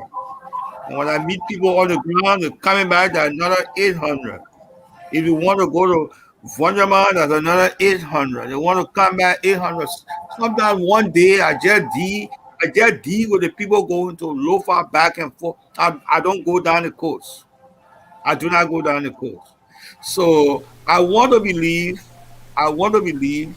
like if something is started again, it can be profitable, but we have to extend it into Freetown, into Conakry, because you have Liberians who went out and never came back. And another place where they went and never came back was in Zorikori. Another place where they went and didn't come back was San Pedro. You still got Liberians there. So when they want to come to Monrovia, they go back to Abidjan, they get on Ivoire and cross and come home. So, gentlemen, again, if you are not speaking, if you can mute your audio, that would be fine. I think we're getting some feedback from somewhere. Somebody either having a church at their house, or so. But one of the things we're discussing now the viability of the airline. But as we go into that, I wanted to ask both Captain Richardson and Momolu, what was the relationship between Air Liberia and Wiswa? Was there a competition between the two companies? when I was there, Wiswa was serving the airports that really we didn't. Because you see, Wiswa only operated on charter. We operated on schedule. Yeah. And so this is one of the reasons why we flooded the market with scheduled flights. Because at the time of the coup, actually, Quinca was looking for somebody to buy Wiswa because he couldn't get the charter business. That's one of the reasons why we were even flying into Wiswa, which was the name of his company. We had a scheduled flight. It wasn't charters we were taking in there. It was a scheduled flight. So why would you pay $500-600 to charter a plane to go say to Sino when you can get there for $40-50? Yeah, I'm looking at this price schedule. One way for Air Liberia. It kind of surprises me. I see even $15 could get you on a plane to go somewhere. Yes. I see River says $15. Yes. Southtown $15. You see, and you know, one thing about aviation that we haven't mentioned too much of is aviation stimulates the economy, just like the economy stimulates aviation. Yeah. It's like a hand in a glove. You can't have one without the other. Wow. So let us know how is it possible to, with all the advancements that have taken place in our neighboring countries with Ivorian Air, the different airlines in Ghana, the Nigerians coming over with airlines every night and other closing and opening. Is there something that is it possible for Liberia to now have a national airline again? If that was the case, how do we begin this? I know Spriggs is literally closed. The airport is closed there. I understand that a football field has been built at the edge of the runway and all that. What can we do to revitalize, even if starting from a domestic airline, because the needs that we had then is probably even more now. I mean, by now with the rains, when the rains start, it's not easy getting around the country, and our population is much bigger now. You know, for me, to revitalize aviation in Liberia, there are many, many challenges. First and foremost, I would list the lack of discipline, the interference. In the day-to-day management, if you look at many of the African airlines that have gone out of business, is because of interference. A lot of times, a minister wants to go somewhere, he would delay an airplane. I remember one time, even to be frank with you, we had a scheduled flight that went into Zwedru. From Zwedru, was supposed to go down to Greenville and come back to Monrovia to make another trip. And there was an honorable who was in Zwedru who said the airplane should wait for him. He wanted to run to town to go see about something. He was coming back. And I used to monitor the transmissions from my office, and I knew when the airplane should have gotten airborne and it was still on the ground. So I called dispatch to find out what was happening. They said, oh, this honorable had said he had to run to town, and it would take maybe an hour. So I told the pilot, if you don't get airborne immediately following your schedule, you and myself will have trouble when you get back here to Monrovia. So he left the honorable. And of course, when the honorable came to Monrovia, he wanted to make a big deal out of it. But there was no big deal he could make out of it, because you're going to inconvenience a whole lot of people in Zwedru who wanted to come to Monrovia, a whole lot of people in Greenville who wanted to come to Monrovia and then go back. You know, the airplane we flew those things. You know, airplanes are not, you don't spend so many million. A Boeing 737 today probably costs you upward of $100 million. The only way you're going to get your money back is by flying that thing so many hours a day. You can't have people doing those kinds of things. You see, and this is one that would be first and foremost. Secondly, we lack the talent base, so it's going to be very expensive to get this thing up and running, because you're going to have to initiate it with foreigners while you train your own people, which takes time. You see, and so you're going to have that kind of commitment. I don't know if, to be frank with you, whether a government can do that. It has to be like a consortium of private businesses that really want to do this. I think the time for us with the national airline is like when you let your high school sweetheart go and she marries somebody else, it's too late for you. You know, I think this is basic. I think only the private sector now will be able to revitalize like a domestic airline. I don't think the government will have the means. Yeah. Mr. Richardson, you are on point, Mr. Richardson. There's a group that is doing it currently. They're doing domestic, they carry out domestic services. I had a friend who initiated the process, but it took so long, 3-4 years, and somebody is eating his playbook now. They're doing a domestic flight. Yeah, somebody eating his playbook now. They're doing a domestic flight. For government, what government can do is to give the right to someone else and just leverage a 10, 15%, 20% vested interest in that right, and somebody can run that. Because Liberia is still attractive. If you have good governance, Liberia is still attractive for that, because we can leverage our relationship with the U.S. to have the U.S. routes added to them. So that would be a unique situation. However, like you said, it's an uphill task. You got to infuse a lot of foreign talents, expertise to get it going. You're right. You're very much on point. You know, and aviation doesn't like a vacuum. If you can't do it, somebody else will. Robertsfield used to be the best airport in West Africa. The catering service at Rob used to service all of those airplanes that used to come in there. Pan Am used to fly into Robertsfield 7 days a week. We had KLM, we had SAS, we had Swiss Air. Yeah, British Caledonia. Yes, all of these people were coming. They were picking. They were uplifting fuel, which created income for government and jobs for the people. The catering service, like I said, was second to none. You know, I mean, I know British Caledonia, and they used to get a whole lot of all of the airlines got their catering from there. Now everybody does it either from Abidjan or from Ghana. And I think I don't know when last you saw the catering facility, the building, but again, that's another good revenue source that we lose. Plus the landing, the handling fees, and all these kinds of things. You know, and airlines, once they leave you, these big airlines, right now you see the trouble it is anyway to get to Liberia. Once they leave you, unless you become highly attractive, they're not coming back. I'll tell you something quickly, Mr. Nyemah. Robert's Fee, when Pan American ran Robert's Fee, they used to change tires.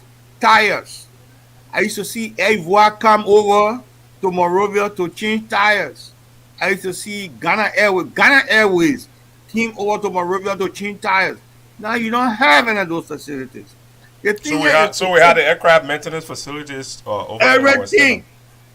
The thing there is, I've seen KLM come in there with one of the tires not good, and they changed the tires right there. You know how much to change one of those tires? How much to change one of those tires? But you know something that many people don't know is that I believe it was Lufthansa, the late Clarence Parker, was negotiating with Lufthansa on behalf of the government, because I think he was at NIC, for them to put up a Pratt & Whitney jet overhaul facility at Rob, because most of the airplanes those days were using Pratt & Whitney engines. Wow. And that's a story. That's a story that Cyrus will tell you, because that was the idea behind the Out of Africa, the airport that was intended to be built as a hub, 24-hour hub. Yes. Because the whole land area in Liberia for IRA, the whole idea was to build an airport city, and you can't build an airport in isolation, and that was the idea behind the Out of Africa. And Cyrus would tell that story when the time comes.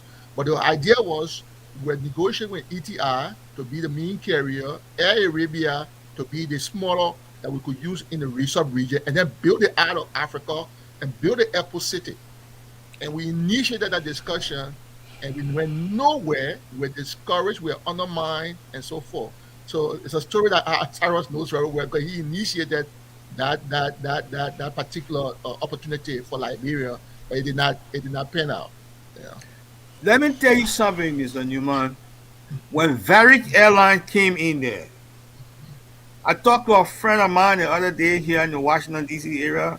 He said, how is Robert's Fee? I said, I don't know. He said, but let me tell you something. If you're opening Robert's Fee, we can come, because it's just 2 hours away. Yeah.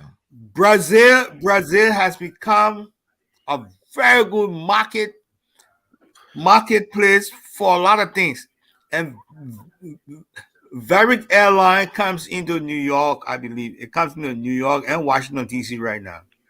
Maybe they have a different name, but it comes from Rio. It comes from Rio.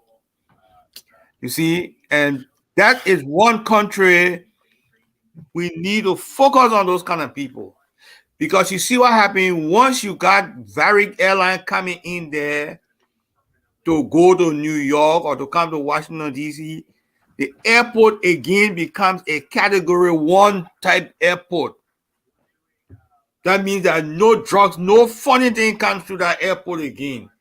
And so the airports in New York or in Washington or in Europe will accept the aircraft coming in there, because it becomes a Category Type 1 to do. But again, you don't have anybody in there. Yeah. Cyrus has one of the reasons is we don't say, we keep doing this thing all the time, where you don't miss the water till the well runs dry. Yep. Delta Airways was flying into Liberia. We should have done everything possible to encourage them to stay there. Exactly. You see, but if they, oh, you want go, my man, you know, I mean, you can't operate like this. It's mindset, Mr. Richardson. It's mindset. First of all, you have the vision and the mindset to say you are growth oriented. You know what you're competing for. You Exactly. What you're competing, and you know what you're competing for. And Exactly. We just missed that point. People just want to lead. Yes. Leverage the country resources and got no clue how to make exactly. So exactly. No innovation in governance, nothing is there. It's just okay. We just sit there and whatever comes to, that's it. And we run a country, and that's the problem we have. And I don't know if God will bless us one day, or we can change that mindset, or we can have good governance that can innovate a bit. But all these things we're talking about, Liberia is well positioned as a country. Even though we don't have the infrastructure, but it's well positioned, wherein a lot of things that can still be done that we can leverage. The only thing for us now is just governance. If we can get governance straight, we can do these things.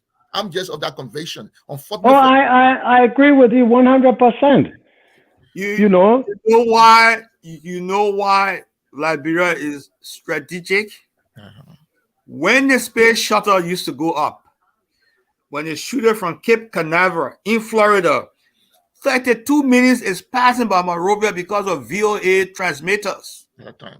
Okay, Roberts Field then was an FAA.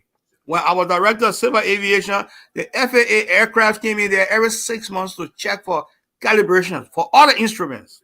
Captain Richardson knows it. They check for the ILS, they check for the decision height, they check the VOR to make sure. Today, forget it. When SM Brother is coming in there and the instrument begin to go back and forth with them, they go to Freetown or they go to Abidjan. What's going on? So back then, you had all the equipment. Captain, I said back then, I had all the equipment, like ILS and what? VOR, everything like you had those. Captain Richardson, I told you, you had Pan American. I was in a group when we signed the second contract with Pan American. New York, Roberts Field, Joburg. They had 2 flights, and then they had 2 more flights: New York, Dakar, Roberts Field, full stop, Roberts Field, Lagos, Nairobi. Today you got Kenya Airways coming here. Today you got Kenya Airways going over there. Today you got. Let me just tell you guys something that we did again when I was at Air Liberia when we bought the Boeing. We were the first to have the FAA certify the Omega navigational system on a commercial airplane. As such, when we used to fly, we used to keep the data, because what that meant, although we spent a lot of money for the system, because you know we had an Omega tower right there. We had a deal with the manufacturer that once it was certified for all airplanes, we would be getting back a royalty percentage because we were the ones who had helped calibrate it. Of course, by the time the coup happened, I guess nobody had time for that. So all of that again is like anytime we give our babies a bath, we throw the whole group out, and the mom got to run down to the nearest drain to see if she can get her child back. But these are some of the things. They're not inconsequential, because at the end of the day, every penny helps, and these are not small. These are not small pennies. You see, and the national airline rarely, had we not. Liberia, let me put it this way. If people want to go to the leeward counties, what investor is going to go take 2-3 days or maybe even a week to go see his facility out of town? He's not going to do it. If he can fly there and do it and come back, fine. But we're asking people, even some of the people, the way Monrovia is overcrowded, to go back to the leeward counties, but to do what? Yep. They got to go do farming. Yes, to do farming. What? Businesses have to be there. And in order for businesses... Springs, the football pitch. Yes. They got a football pitch, no? Not the whole sprays. I just But it's No, but illegal. they're in the overrun place. Yeah, so if you illegal. have an aircraft aborting Yeah. takeoff, it's going to run into that place there. It's illegal. You can't do that. So That's what I'm saying. Captain Richardson, so by that you're saying that the airport at Springs is literally obsolete from safety standpoint? The airport at Springs will be restricted to the kind of airplanes that will have to take off from there. You cannot like how we used to have in the old days. The Boeing used to take off from there. The F-20, the F-28s, these jets that used to do regional service. Why take 1 or 2 hours to go to Roberts Field when at the same time you could take 10 minutes, leave Monrovia, go to Springs, get on an airplane, and be sitting down in Abidjan while the other guy is still driving to Roberts Field? Yeah. Oscar used to fly to Springs. Oscar was using Yes. Springs. Yeah. Well, Sonny, do you know of any major effort? I hear you mention about somebody taking doing some regional flying in Liberia, but do you know any major effort in Liberia that integrated to be able to rejuvenate the civil aviation domestically or even regionally? Yeah. Yemplu. It's a kid called Yemplu. He did the whole feasibility study. The British were helping to fund it, but unfortunately, these kids, when they can start something, they start it alone when they get stuck before they come to us. And it took him 3 years. Yeah, it took him 3 years. He even got an aircraft. He identified it from in South Africa. He had all those things planned out. But they're not flying. They're not flying yet. No, they're not flying yet. But all the guys brought in, I think, 2 or 3 seconds, and they're doing the domestic flights now. They don't have the right to go to Freetown and Guinea yet, but they're doing domestic flight. Yeah. But if you had a real investment, you can do that. It's Yeah. My take is this. You Let- can't do it let me- half-heartedly. Yeah. But it sounds to me like half big because you gotta look at the manpower needs. Even if not for pilots, but just for the entire service. Yeah, Cyrus. Yeah. Like Mr. Johnson said, the domestic got no money. If you got one airline, one airplane, or 2 for just the domestic to Cape Mount, but Lofa to Greenville, because you got Golden Barrium, you got the oil palm in Maryland. That's what the guys doing. They were making a quick break. They were making the money, and people going because no roads. So yeah, but I mean, I'll tell you, why with USAID, we got trapped in Hopper, and we got this MAF plane to fly us back to Monrovia in 55 minutes. Yeah. Yeah. Let me say something here. If we are good to go to put something together to make the money quicker, is every country that has a bilateral agreement with Liberia, especially in West Africa. Right now, when the rain comes, I've seen it. I've seen people sleep at the airport in Abidjan. I've seen people sleep at the airport in Freetown. I've seen people sleep at the airport in Conakry. If you were to do something and you do it in the counter rotation, you will still make money. You still make money because the market people in these places here, I'm talking about Liberia, the market people in Sierra Leone, the market people in Conakry, in Cameroon, Nigeria, right in our hub. You will make the money. But some days, the situation in Liberia, no fuel. When you don't have fuel, then you don't want to be playing with no big airplane and you don't have fuel. What a business you don't have fuel, So and you don't have lights at the airport. So Momolu, it seems to me we have a systemic problem. Yep. Because even if you go and invest in 1 or 2 small planes to do domestic routes, you're not going to be bringing your own jet fuel into the country. Let me tell you what you can do. You use Brasilia 135. The Brasilia 135 takes about maybe 50, 60 people, and you can make it clockwise from Monrovia. I don't know how often they have fuel in there, but if that's the case, you take off from Monrovia to Freetown at 30 minutes. Yeah. And you put fuel in it. One of the reasons airplanes don't like carrying unnecessary fuel because that's a waste of revenue. It's a waste of revenue. It's a complete waste. with But without but Captain Richardson, in Africa, in that region, you probably will need extra fuel just in case. no, the problem is, you see, with airplanes, with jets especially, you can take off heavier than you can land. Yeah. Wow.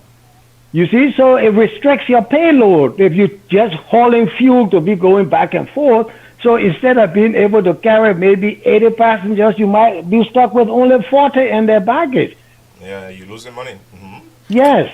Yeah. Captain My, Richardson. look, my question is really, I mean, with all that we know right now, first thing, what agency or government is responsible to unveil these opportunities that we have? Because one of the things that probably one of you could expunge on is that whatever is happening, we have a good geographical location for transshipment of people and cargo within the sub-region. Is there a way we can even partner with a major carrier and give them the rights they need under the umbrella of something called the Fifth Freedom Rights, where they can invest in small carriers that were based in Liberia and call the regional cities and come back with passengers and cargo to load that international carrier wide-body aircraft once a day? Say Qatar Air, we enter into a deal with them, and they just come to Monrovia early morning, offload, and just wait there. They invest in 2 or 3 small aircrafts where we can get in the rights and our routes in the region, and those aircrafts just bring connection passengers from whether Guinea-Bissau, Conakry, or wherever to Monrovia in a stable way, and get that flight out every night and come in. I think we're all investing significantly. We can have other big companies take the load for us while we develop the industry over time. Because one thing is certain, even the countries that we think are way ahead of us, they themselves, their services are faulty and irregular. I mean, I fly the Nigerian planes to go to Lagos to connect. Most of the time we get there, our plane gone. I mean, we fly from Liberia to Lagos one day, they land in that crowd, and we just sitting at the airport there in the plane for almost 2 hours. They say they're waiting for fuel. Now it turned out that they were waiting that Friday for people who were working in Ghana to leave from work to jump on the plane so they would be able to fill up the seats. And by doing that, we missed our connection with Delta in Lagos. That was about 8 o'clock that night. So even the culture of professionalism and schedule is common to it's not common to those countries too. So we're not way back behind. What we need, African thing. Yeah, what we need, if we can leverage our location, or we can make the business case for. Momolu made an issue about this airline that was flying out of Brazil directly to Liberia. Yeah, right. Yep.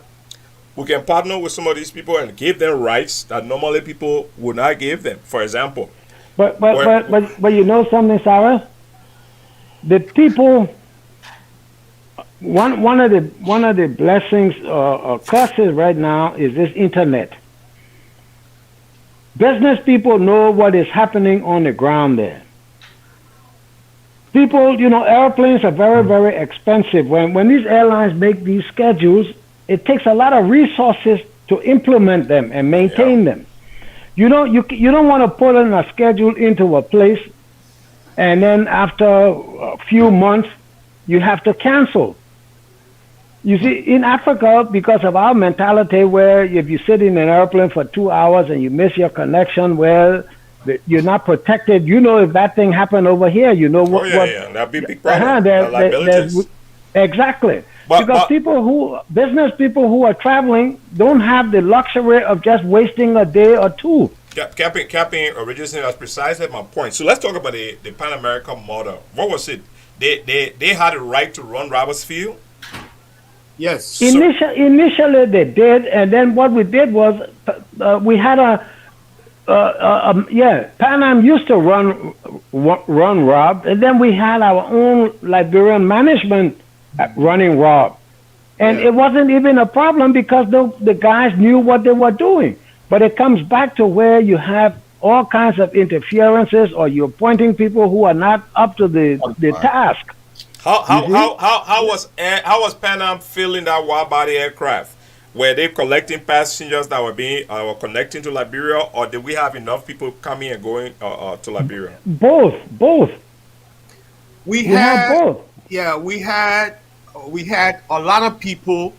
We had a lot of people from Monrovia go back to New York. But where they used to fill the plane up was in Lagos.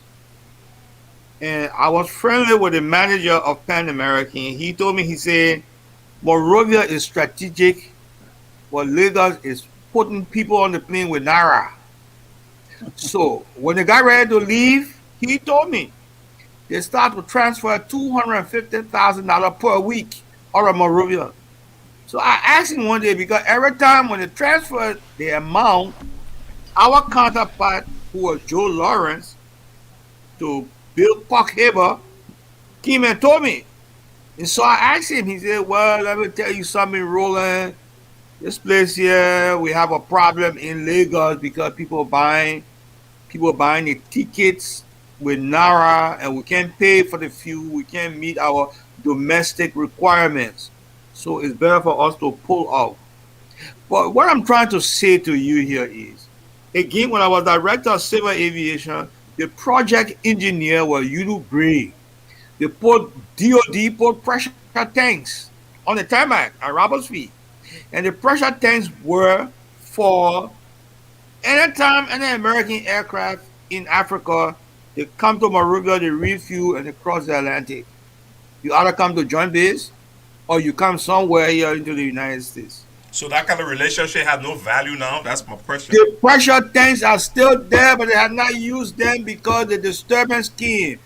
When Chancellor and the group came, the pressure tanks were sealed. Now, you need to make that Roberts Field work. You need a foreign contract who will come and go to DOD and ask them to go clean the pressure tanks and put some fuel in it, because the pressure tanks can still be used. Again, when the pressure tanks were put there, that's when Kuwait had problem with Iran, because Omer Bush had planned to put a U.S. ship out, and these guys would get up in the morning and go do sorties and do what they got to do and come back. We were briefed on it. When I got ready to leave El Liberia, I had to be debriefed. It's been over 30 years since I left El Liberia. So, but Sunni, let me bring Sunni in. Sunni is the money market man. Do we have? Yeah. We have. Look, right now it looks like not much is happening over there. I was just mentioning that sometime this week again, we hear that the Brussels air flight coming to Monrovia had to turn around in Freetown. So either they didn't have enough people, or they had suspicion that there was some problems over there that it didn't worth their while burning that fuel to go to Monrovia, or they didn't have passengers to pick up in such a number that they were mitigate the risk. Do we have, can Liberia become attractive as an aviation market? yes. Yes, a yes and no. Yes and no situation, Cyrus. Let me start with the no first. The no first is the issue of governance and the government buying in to what you want to do. Because Exactly. you can package a deal that can make Liberia attractive if you have good governance. Like, let's take the situation where we have Ma Ellen. Her first term, she made it attractive for investors. So in that case, you could package a deal we had, and that package deal should be integrated. We should not see just the airline. No, we should have the airline. We should look at the airport, like at the out of Africa that we had in the airport, and we should look at this additional derived demands around the airport that we can build concerning what we want to do. That's the packaging we're talking about. So in this for the airport, we had the intention of building an airport maintenance hub for West Africa. Will be attached to this airport. We also have Air Arabia, the smaller air carrier in UAE that would agree to give us aircrafts for the region, for the sub region. Then we're going to have ETI that will do the major carrying of passengers. So you have to integrate that. Then beyond those things, you begin to improve your tourism sector because of the rare demand now. Exactly. The hotels. So that whole airport city will be turned agree. in one location. So when you package that, we don't need government money. If we have these things packaged, we can take the land, the feasibility studies, the designs, and everything. Then we model our cash flow. and we combine all of those, for that's money. I can raise the money. The most sovereign market is the US. I can raise the money right here. I don't even need big time institutional investors. I can raise that money. I can raise $500 million easily for such a project. This airport project with Southern was 11 years ago. Yeah, 11 years ago, we had this project. I went to UAE. My Indian partners all bought into it. Okay? I spent 1 year. You know, I like everything what you're seeing here. Okay, because any airline that comes and takes over the airport, they will have access to traffic rights, and the traffic rights is where you will make the money. You can even make the money right in West Africa. You don't have to go too far. Okay, you can make the money. The thing here is we will have to get young children who graduated from LU and walk in the streets of Monrovia and begin to train them. This is how we got to train those 16 guys. Most of the children were college graduates. Yeah. Some of them got frustrated. Yeah, okay, guys. I mean, I think we have done a great job thanks to the Air Liberia crew. Look, this conversation can go on forever. In the second segment of this program, sometime in a few weeks, we'll discuss the airport itself, specifically on the management of the airport, the facilities, the relationship with the rest of the airports in the region, and maybe talk a little more about the Pan American model and the issue during the 1940s about the use of Lake Piso, the fisherman's lake for U.S. Army aircrafts that were coming to Liberia. Today, not many people know that, in fact, Lake Piso was actually a terminal for these airboats. Airplanes that were landing on the water. They were for Pan American amphibians. Captain Richardson and the Momolu, you can tell us a little bit about that fisherman's lake in Robert's Post. I think it will be a good story for our audience. I will let Captain Richardson start. No, you know, they had these big flying boats that Pan Am used to use. The same thing used to go in the Pacific. The same thing used to come over to us. Yeah. And if you have seen Lake Piso, you would know that there's no problem with a flying boat landing in the lake because it's a very, very large lake. It's large, yes, and it's stable. Yeah, it's very large. But in addition to that, you know, even nowadays you have tourism. Again, that's one of that's something that could help. Because again, at Air Liberia, we were getting to the point where we were trying to steal some of the tourists going to Gambia to come down into Cape Mount. Exactly. Yeah. You see, because I think nowadays they have some people I see once in a while. People are doing like surfing and stuff like this. Right. But you see, this thing has to be a commitment. It's not just something and in Liberia, in Africa, anywhere, unless you have the government fully committed, it's difficult because investors are cowards in that sense that they don't want to lose their money, and rightly so.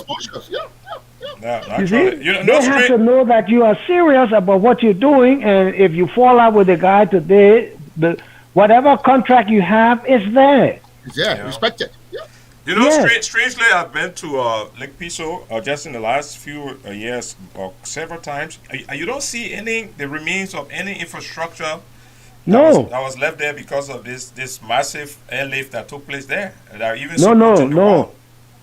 What happened? The water carrier or what? But you know, most of the things they used to build way back then is just like the old runway that they had in Cape Mount, which was made out of those iron interlocking rings. Mm-hmm. People after a while took those to keep the goats and chickens and all of that. You know,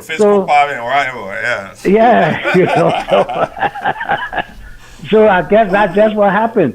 Well, really great having all you guys on, man. As we get close to our closing time, I would like us to make the rounds, you know, and give you an opportunity to make a parting comment, you know, anything you want to say to our audience. So, ladies and gentlemen, we've been talking about the story of Air Liberia, and we're happy to have some of our more knowledgeable, experienced people, Captain Jehu Richardson, Mr. Roland Johnson, the younger crew, Garseda. Garseda, somebody was asking, say, you should tell them about working with United Airlines. So if you want to say something about it when you're closing, that's fine. And Nyemah. So let's make the round. I think we should start with the younger guys, and then we end up with Captain Richardson, because I want to hear from him again about the current value of El Liberia asset today. He placed it at over $200 million. And I stay scratching my head. So Garseda, let's start with you. During my introduction, I said that most often when people hear about aviation, they think about the visible, what they can see, the pilots, but you got people who make the airline to run, and they are invisible. So they are in the background. I'm mainly involved with background work. I have an academic background in airport management, but I no longer work with United. I think I told you that, Sarah. I took the offer for retirement, early retirement. So I doing something else. And I told the viewers in January I'll be going to do my graduate studies in aviation safety. So more or less now I'm preparing myself. Yeah. To probably come back to Liberia, go back to Yeah. Liberia. But I no longer work for United. Okay, good. So is there anything else you want to say about this discussion we've had and Prosper for Liberia? Maybe a message to the younger people who may be interested in civil aviation? Again, I would like to encourage the young people to because now if you look at the pool of people eligible academically to be able to run the aviation sector in Liberia is, it's very negligible. I really don't see young people, and airport management, aviation management is a prestigious academic pursuit. So I don't see why our young people, they don't want to go into that profession. So I would like to encourage more younger Liberians coming up to pursue that path. Yeah. Because the generation, they're going away. You know? So like this guy. They're going away, or are they gone? They're gone, I think. Yeah. So it's prestigious. So I would like to see more younger Liberians going into that profession. And the question I have for Captain Richardson was more or less like a question for a pilot. I heard he talking about flying domestically into the rural parts like Sastan, Sano. Now those there, even now they never have control tower. So you only used to fly when it was visible, like you used to your visual rules that way you used to. When it's not clear, you won't fly that day. No, what we had for safety's sake, we had a frequency that you would broadcast your position. If you're going up and down the coast, generally in aviation, depending on your compass heading, you have an altitude. If you're flying what's called VFR, by visual flight rules, if you going between 0 degrees and 179, you fly at odd 1,000 plus 500. If you're flying on instruments, that same heading, you fly at odd thousands, and there's a reverse coming from, when you're heading westward. So we would, going down the coast, all airplanes going down the coast would fly offshore because the coast, is straight. And coming back, you will fly inland, and you will still maintain that visual. You can fly you can fly in clouds on instrument because you can control the airplane without the visual reference to the ground. But in terms of landing and stuff like that, unless the airport has those facilities, you can't do that. So you had to see to land, but we would fly on instruments. And in fact, what we had done even with the Boeing was we made our own instrument approach into Zwedru because of the kind of navigational system we had on board. Wow. So is there, do we know of any instance where any of our planes went into the water, flying along the coast? No, the only crash I ever heard that happened was there was a pilot, but it wasn't with the Air Liberia or DATCO. He was coming from down the coast, and he was the weather was bad, and he kept trying to sneak underneath it, and I think he crashed somewhere in the Saint John River. Around in Grand Bassa. Around Bassa way there, yeah. But that's the only incident that I've heard. But I mean, again, when you're flying at home, you know, and anywhere actually, weather is something that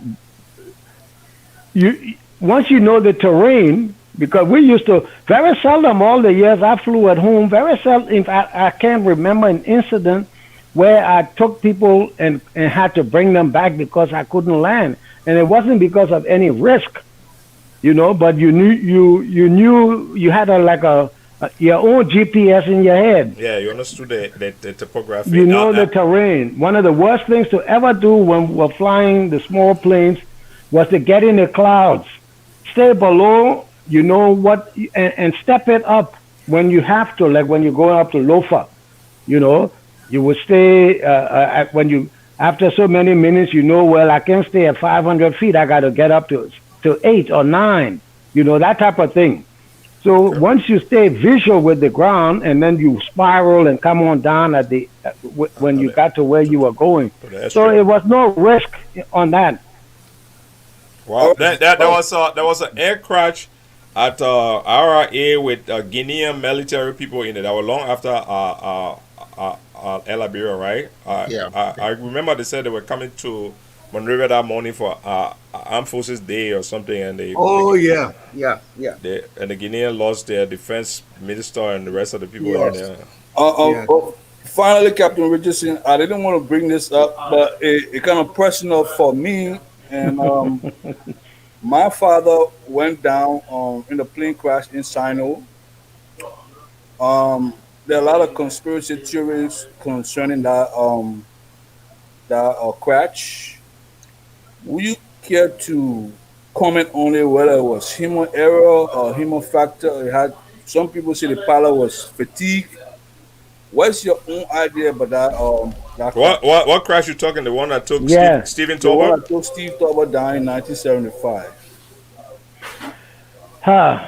I flew down to Greenville that night, to be frank. I got the call, I think it must have been around 11 o'clock that night, that that plane had taken off and had vanished. And so I flew down there with the late Arthur Bedell, and we landed in Greenville, I think around 1 o'clock. We walked on the beach, and the reason we knew the airplane was in the water was as we were walking along the beach opposite the end of the runway, I saw his eye drops. He suffered from glaucoma, and I saw Stephen Tolbert, and so we knew the airplane was actually in the water.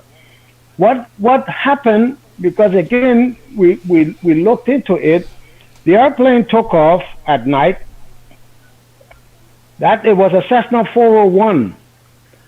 And you know, when you're flying VIPs, you have to be mindful that you are the pilot in command. If these small planes, they don't have that, they had the air conditioning on, which was electrically powered. They had the engine exhaust. It was a turbocharged engine. The exhaust had cracked, and so the turbocharger was spewing fire on it. It was venting on the top of the wing. Yep. But the pilot elected to shut the engine down at a very critical time. You know, small twin-engine airplanes are not like these big guys where you can lose an engine and keep accelerating, and if you know what you're doing, the passengers in the back won't even know you've shut the engine off because they have that power to accelerate. The airplane, when he shut the engine off, that was one of the few nights in Greenville they had no power. There were no ships in the port. So he lost visual reference, and the airplane rolled into the dead engine and hit the water. Wow. Yeah. Wow, thanks a lot for that. Captain Richardson says is correctly because we knew the pilot very well. He was a very good friend of mine, and we just say we pray for their souls, and we hope that we can train people in the future for these kind of things not to happen. Yeah. Something I just I'll like tell to you. I'll tell you what though. We're supposed to be having our parting comments. So the way I see it, I think Mr. Johnson might just want to ask Captain Richardson forever. So we No. finish with you now, Mr. Johnson. So who's No, the next person? So Momolu, whatever you want to say I just in your I just was past. just really short. I just In was your, just no, no, you will have in your parting comments. You will have the time to say everything you want to say. So Okay. let's start. Let's move on to. I'm assuming that Garseda, you're okay now, right? Yeah. Okay. So, but if you get my number, if you ever want us to discuss more about this, I'd be more than willing to. Yeah. All right, I think Sarah, I can I- get it from Sarah. You got his number, right? yeah, he had given me permission And to. Captain to- Richardson can tell you. Captain Richardson can also tell you when Speedy One used to land in Bensonville. But I said it, but Sarah's was shocked. yeah. Kevin Richardson, you remember because I was a boy. There's a courtyard right in front of the late Steve Tubber home. That's where the Speedy, I think it was Speedy 2. It landed on his maiden flight. I was trying to test Sarah, but he was shocked that it happened. Yeah, that's good. Well, He can hear me? yeah, Captain can hear you. When he making a final comments, he will cover that too. So let's go to you, man. Let me just say this, Cyrus. Thank you very much, and thank the panelists for this gesture. I'm hoping that the political parties, those that want to rule tomorrow, can watch these sessions and can improve their manifesto because they gotta tell us what they want to do when they take leadership of the country. I hope they're watching it. The second thing I want to say is that I hope we can begin to write a book. Captain Richardson can chip in. Captain and Johnson. Captain Prince Page. Yeah. And I'm a volunteer here. I can help to do the Yeah. compilation. For the if you history- want. Captain Prince Page has to be involved. Yeah, the history of aviation in Liberia. Yeah. We got unique tidbits and contents that we can take from the library, the U.S. Congress Library, because of the relationship and all that. That would Yeah. be very useful Yeah. going forward. And like I said earlier, the issue of raising money when it comes to capital these days, everybody's scrambling. You can't just say, "Oh, I depend on a protectorate like the U.S. They gave me free money, or Europe they gave me money, or somewhere in UK." No. Everybody's struggling and hustling now, finding ways to get money into the country and create opportunities for themselves. So I think we usually sit back and wait for people to give us money or for people to bring tons of money. It doesn't work these days. So you got to think innovatively to get things done. I'm hoping leaders will listen to their expertise that they have outside to get things done. There's nothing. We got so much opportunities. You can monetize energy. You can monetize water and sanitation. You can monetize your roads. You can monetize your concessions. We got all of those things. It can be done, but you need the expertise. Who have the know-how? Who got the technical know-how? Who got the financial know-how? And who got the networking ability to get things done? And we don't have those things. You'll be running government and be at the mercy of other people and the small domestic revenue you generate. That's what you depend on. So I will always be available to discuss these things, but I can't put my time again on worrying about Liberia because, I mean, man, we did our best. We went there 8 years, 10 years. We spent 10 years there. No one want to listen. And yes, Cyrus here, we invested so much time in that country at the expense of our family, So thank you, Cyrus, for having this avenues and platform to discuss these issues. Thank you. Thank you, Yuma. But we can't forget about Liberia. Maybe Don't get discouraged, Mr. maybe Nyemah. Don't get discouraged. maybe the opportune time will come when we get better leaders. Don't get discouraged. But one thing you said really is a fact. There's no way in this modern era you can do without knowledge. You need know-how. You're talking about aviation, the business, the technical part. You need people who know that for them to be able to develop it. We haven't been doing that as a country. I hope we can move beyond that. So, Mr. Johnson, Momolu, I'll pass it on to you for your parting comments. Okay, I'd like to say something. The other day, my telephone rang. It was the maid to Captain Patty Williams. and she said to me, she had a Spanish accent. She said to me, she said, Captain Williams want to talk to you. I said, Captain Williams? He said, yeah. I said, put him on. And she put him on. But he didn't say much to me. Only thing he said, oh, Bob, you know, I've been thinking about you. I've been thinking about you. And then he put the phone down. And at that moment, it brought tears to my eyes. The reason why I'm seeing this quickly, Captain Williams did a flight for us out of Conakry, Freetown, coming to Monrovia. Coming to Monrovia, he had full payload. When he was climbing out of Freetown over for a bit, he got to lose the right engine, which is the most important engine. And his co-pilot with him at the time was Alan Cole, rather. And he didn't go back to Freetown. He said he was going to bring the aircraft in. And he brought her in. So when I spoke to him, I went to the control tower to talk to him after our dispatcher called me. And he said to me, he said, oh, I will bring her in, but I will bring her in over the beach, and I will use runway 05. 05 is coming from over the ocean. So I said, why you want to do that? He said, because I will bring her in, and I will not let the people know what's going on. And he said, the only thing I want you to do is to inform the U.S. Embassy and inform our executive mansion that there's a plane flying low. So everybody became concerned. I called the U.S. Embassy right away. Those guys dispatched 4 Marines. They came in a white van.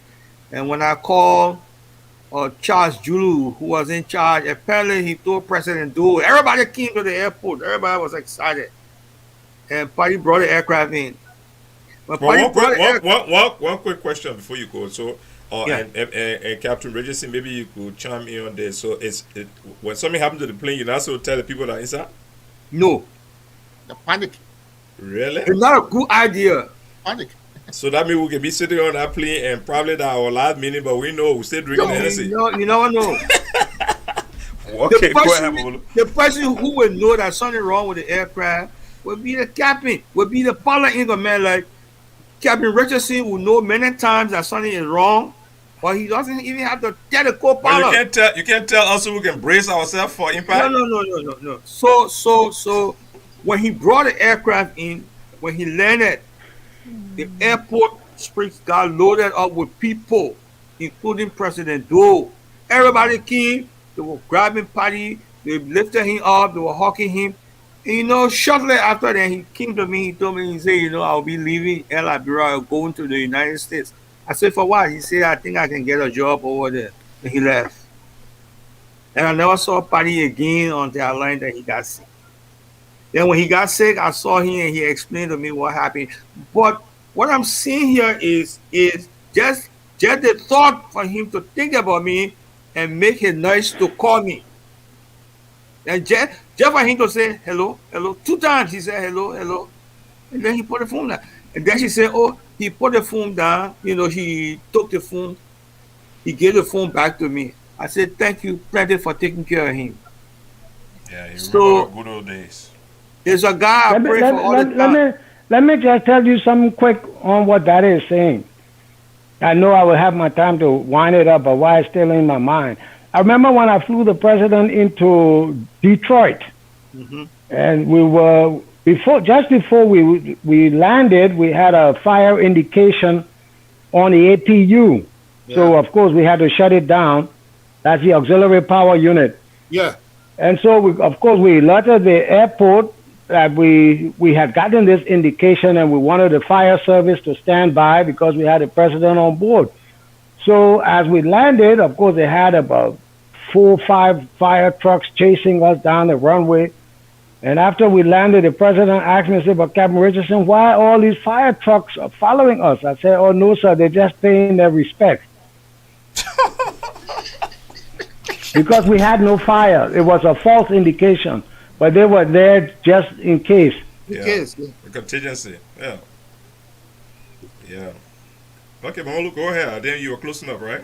Yeah, so I want for all to always keep Captain Williams in our prayers. You see, because the other captain around here who got sick is Captain Vincent. You know, he had a stroke, but he's coming back. He's walking again. I get to talk to him, and sometimes he's very anxious to go to see Captain Williams. We went there one time. He was crying, I was crying, you know, and that type of thing.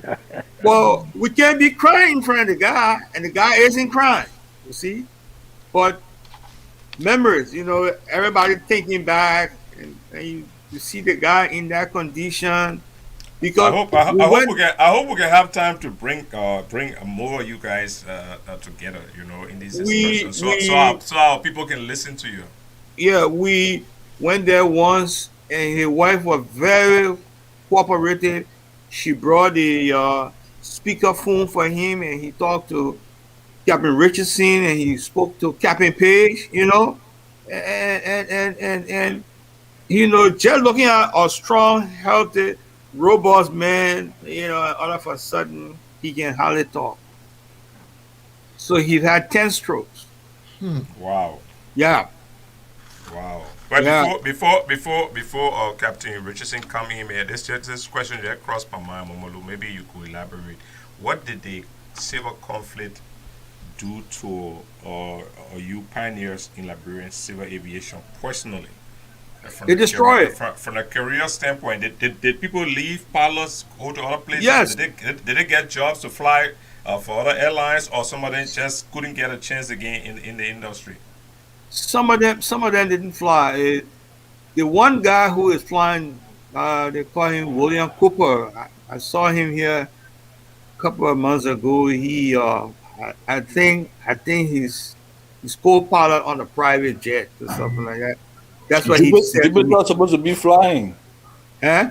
Jupiter's supposed to be flying. You're flying for United. Jupiter. The last time I heard about Jupiter, it was Sam Mason. Captain Mason said Jupiter was flying the Boeing 777. Yes. He was captain on our aircraft. But I used to see him at Newark Airport. I met him 1 or 2 times. Yeah. Wow. So, Captain Richardson, when you left Air Liberia, did you fly again? Same question for Captain Page, Captain Prince Page. Did you guys get to fly in other countries? I didn't, because I came to the U.S. with my family, and I could not get my papers straight for almost 10 years. Wow. You see, and you couldn't fly on. I mean, actually, when the late President Reagan actually gave that General amnesty. Yeah, and by then I had been out of aviation so long.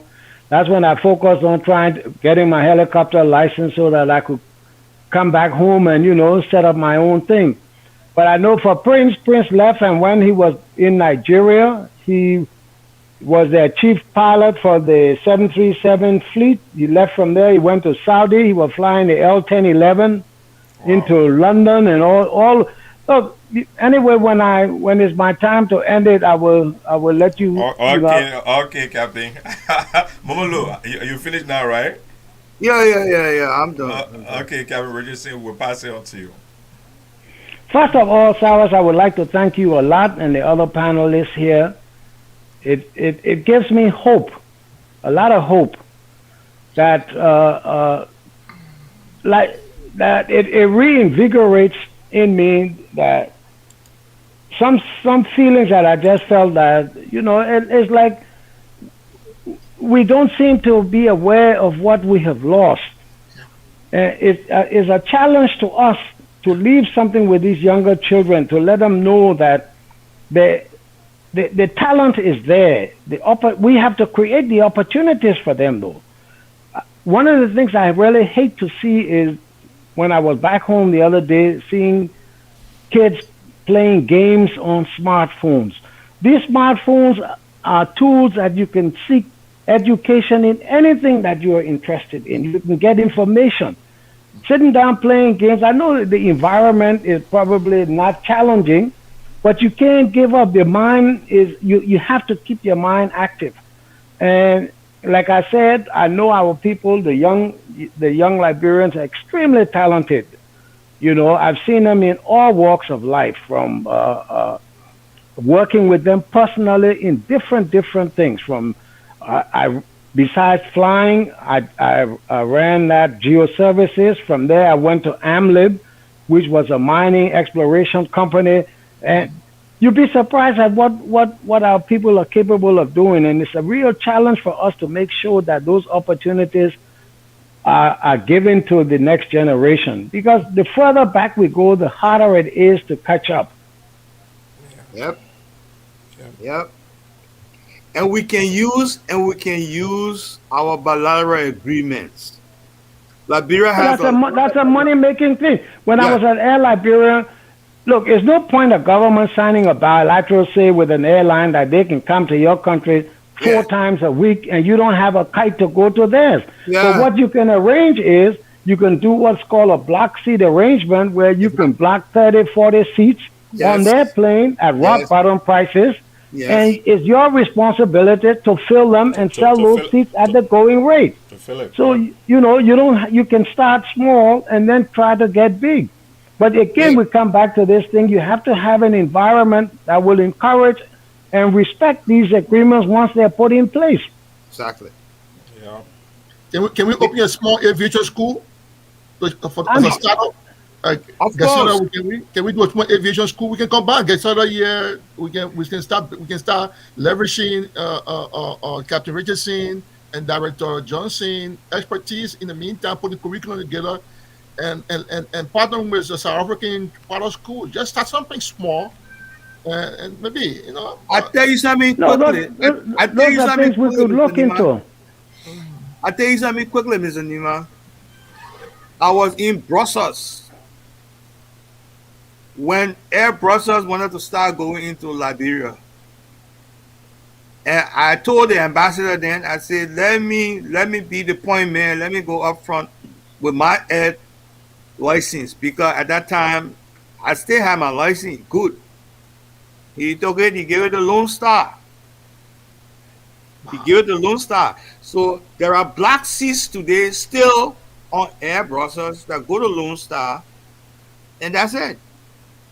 What is Lone Star? Lone Star Airline for sure. Well, Not sure. Can you imagine that, bro? At Burris, I think that we don't know. Yeah, because Emmanuel Shaw at the time, he was Deputy Minister for International Affairs and Executive Mansion with Charles Taylor. So when the guys went in there and they wanted to start with a cell phone, what they call Lone Star, they gave the documents to Shaw. And Shaw sent the document to somebody here in the Jamaican area who I know very well, who put the document together and said, this is a viable project, and the people put the money up with it because there is no landline phone. Okay, Momolu, I wanted to ask this question. If you're free to answer, if you can. I mean, don't answer if you think it will incriminate you. All right. Yeah. Okay. While I was the Ministry of Transport, the word was out that during the war, the Liberian presidential plane was anchored in Lomé in Togo, and that at some point in time that plane was sold by Emmanuel Shaw. Do you know anything about it? No. The plane, when the plane was leaving Springs that day, I was in the control tower. Arnold Johnson and Weaver flew the plane. The instruction was go to Tuzon in the aviation code, we should call it Tango Zulu. They went to Tango Zulu. They picked up some passengers from there. We don't know who the passengers were. And go to Lomé and wait for me, because Iadima and Babangida were supposed to come for Samuel Doe. But Samuel Doe refused to go because he was being held up in the executive mansion. Go to Lomé, park the plane, and they parked the plane. Lomé is on the sea coast, and the plane sat there. It got rotten, and so President Iadima arranged for Johnson and Weaver to go to America. And the plane sat there, and the plane was sold as scrap. Shaw did go after the plane when Weaver and Johnson were in the hotel, but they refused to give the documents out. So the plane was taken there in 1990, The plane was taken there in 1990, yeah. and the plane remained in Lomé until it got Until damaged. 1992, 93. What kind of presidential airplane? What was It it? was a Falcon 20. That's the plane he used to use to go to Tuzon, Tango Zulu. Well, thank you very much for that, Yeah. Momolu. Yeah. Well, I think we've had you guys way above your normal time. I just like to give my appreciation to everybody who have come out. This is one of the best programs we've held. And Captain Richardson or Momolu, I'll be reaching out to you guys. Anyway, you Yeah. can reach out to me. We were talking Sure. about, Sonny was talking about trying to write about civil aviation. Amongst us, we have some skill sets, and even clerical skills. If you want to tell your story so we can write it into a book, I think we can do those kind of projects. But I'm glad. Let me that, say something to you, Mr. Yeah. Nyemah. Don't give up. Don't give up, because if SM Brothers is coming into Liberia, we can just do something once a week, or we can buy the seats like Captain Richardson said. Okay? SM Brothers have four. We'll live with SM you. Brothers have 4 flights in there. One time, I think now they got 2 coming in there. Yeah, we'll live with you. See how we can use that block seat arrangement and You, do the something, black make some seat money. arrangement, and then you need to bring the airport back up to standards. You gotta make sure you got fuel, you got good fuel, because when Delta came in there with sufficient fuel, turned around and went to Accra and bought fuel from Accra before she crossed the Atlantic. You can't do that. You see, because Pan American used to buy fuel in Monrovia. It was the depot for the fuel.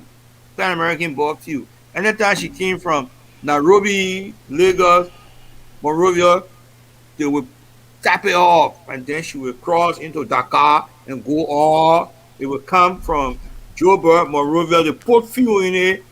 So everything was running fine. This is why when you guys got ready to leave, they were transferring money out of their fast, because they knew they were going to fall down some kind of way.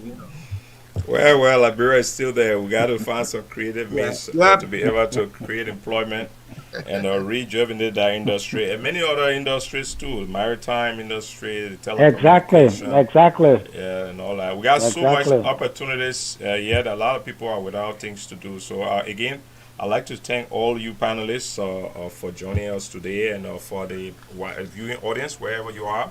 This has been Election Central. We didn't talk anything about elections today or to give an update, but we'll do it in our next edition.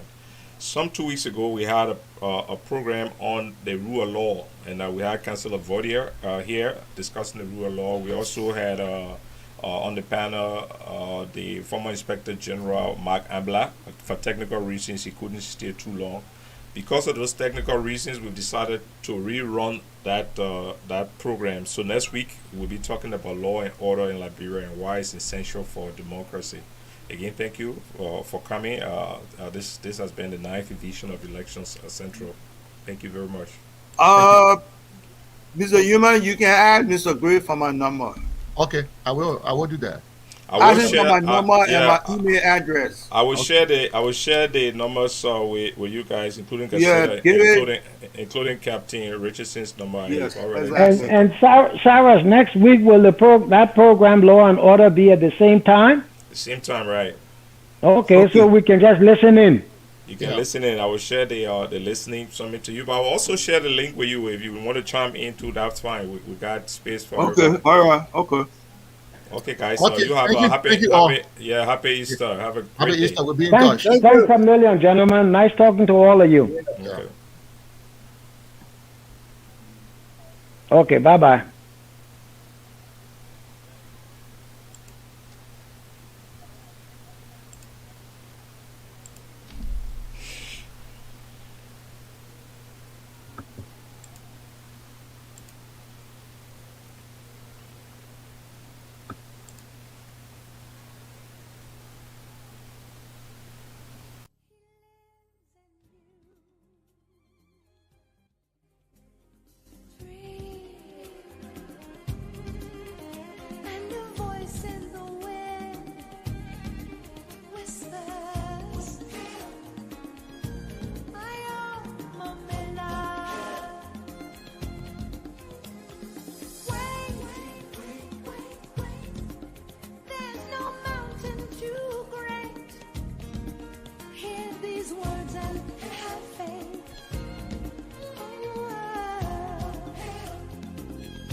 le monde que toute autre chose. Et c'est pour cette cause qu'on est là.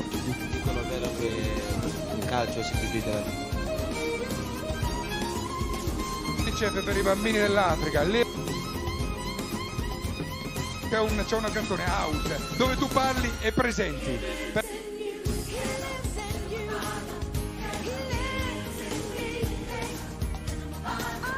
Perché non parli, presenti e poi lanci il brano? Ok? Allora in questo c'è una versione qui, perché sono 6 versioni del brano e c'è una versione in cui c'è UEA che presenta, e quindi adesso UEA farà la house version introdotta di questo brano, Lively Up Africa, Frisbee and the African Football Star. Yeah. Check it out, y'all. Big up. Yeah, big up. Yeah. Check it out. Wow, 1, 2, 1, 2, ladies and gentlemen in the house. We are here once more.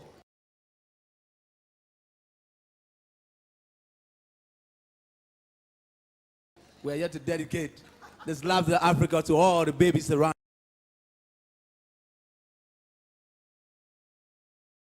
Africa. Yes. Yeah, ladies and gentlemen, we got Uma Dance in the house.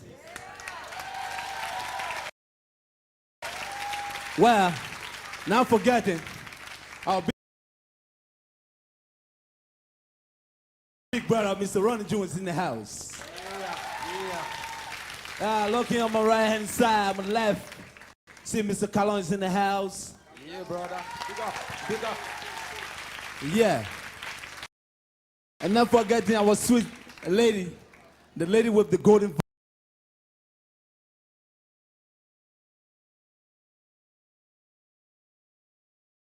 voice, Miss Ellen is in the house. Check it out, y'all. Look here on my left side. This is our big brother from Cameroon, Mr. Oma Big is in the house. Yeah, check it out. Yeah.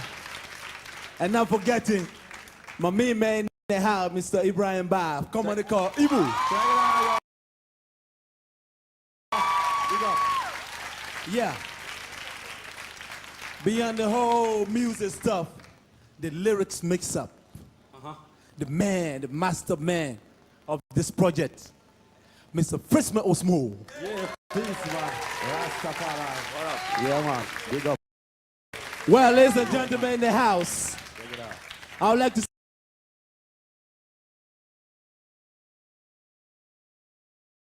say, I'm DJ on.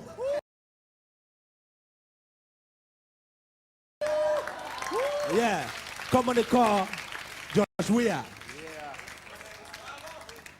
Well, we are here today to dedicate this Live in Africa to all the babies around Africa. Yeah. Long live Africa. Yeah. Peace to Africa.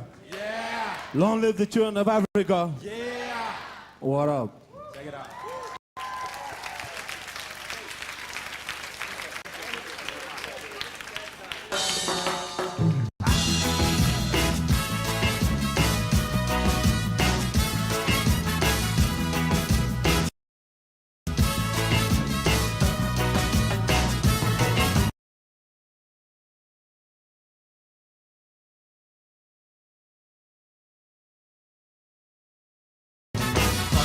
Africa land day by day. Why this hunger situation day by day? Presently conditions of Africa is not safe.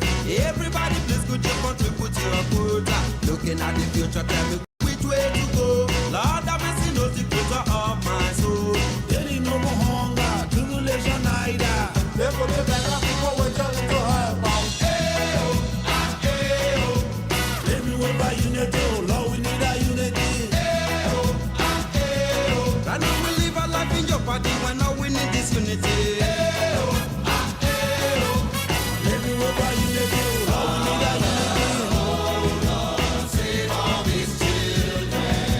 Must they pay the price? Oh Lord, save their soul. We gotta liven up Africa. Oh Lord, save all these children.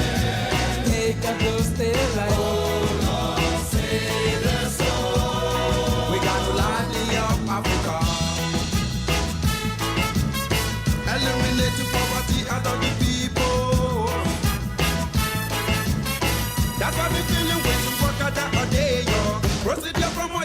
me another favor. That's why I'm telling you to put your heads together. Johnny operators on your beginning with trade. Drivers like a Nicky Vision blocking our way. Beautiful place all over the places I say. Lively as Africa without no more confusion. See a little prayer night and day all along. Believe in what Almighty God can do for you. Lively up Africa with your little prayer. No more no party killers cause we love Africa. Let me work by unity, oh Lord, we need a unity. And I will live a life in your party when I win in this unity. Let me work by unity, oh Lord, we need a unity. Save all these children. Must they pay the price? Oh Lord, save their soul. We got to light up Africa. Oh Lord, save all these children. Take up those still life. Oh Lord, save their soul. We got to light up Africa. After rain, more shiny coming sunshine. You can see the beautiful made up Africa. Shower the love, we don't want no bomb.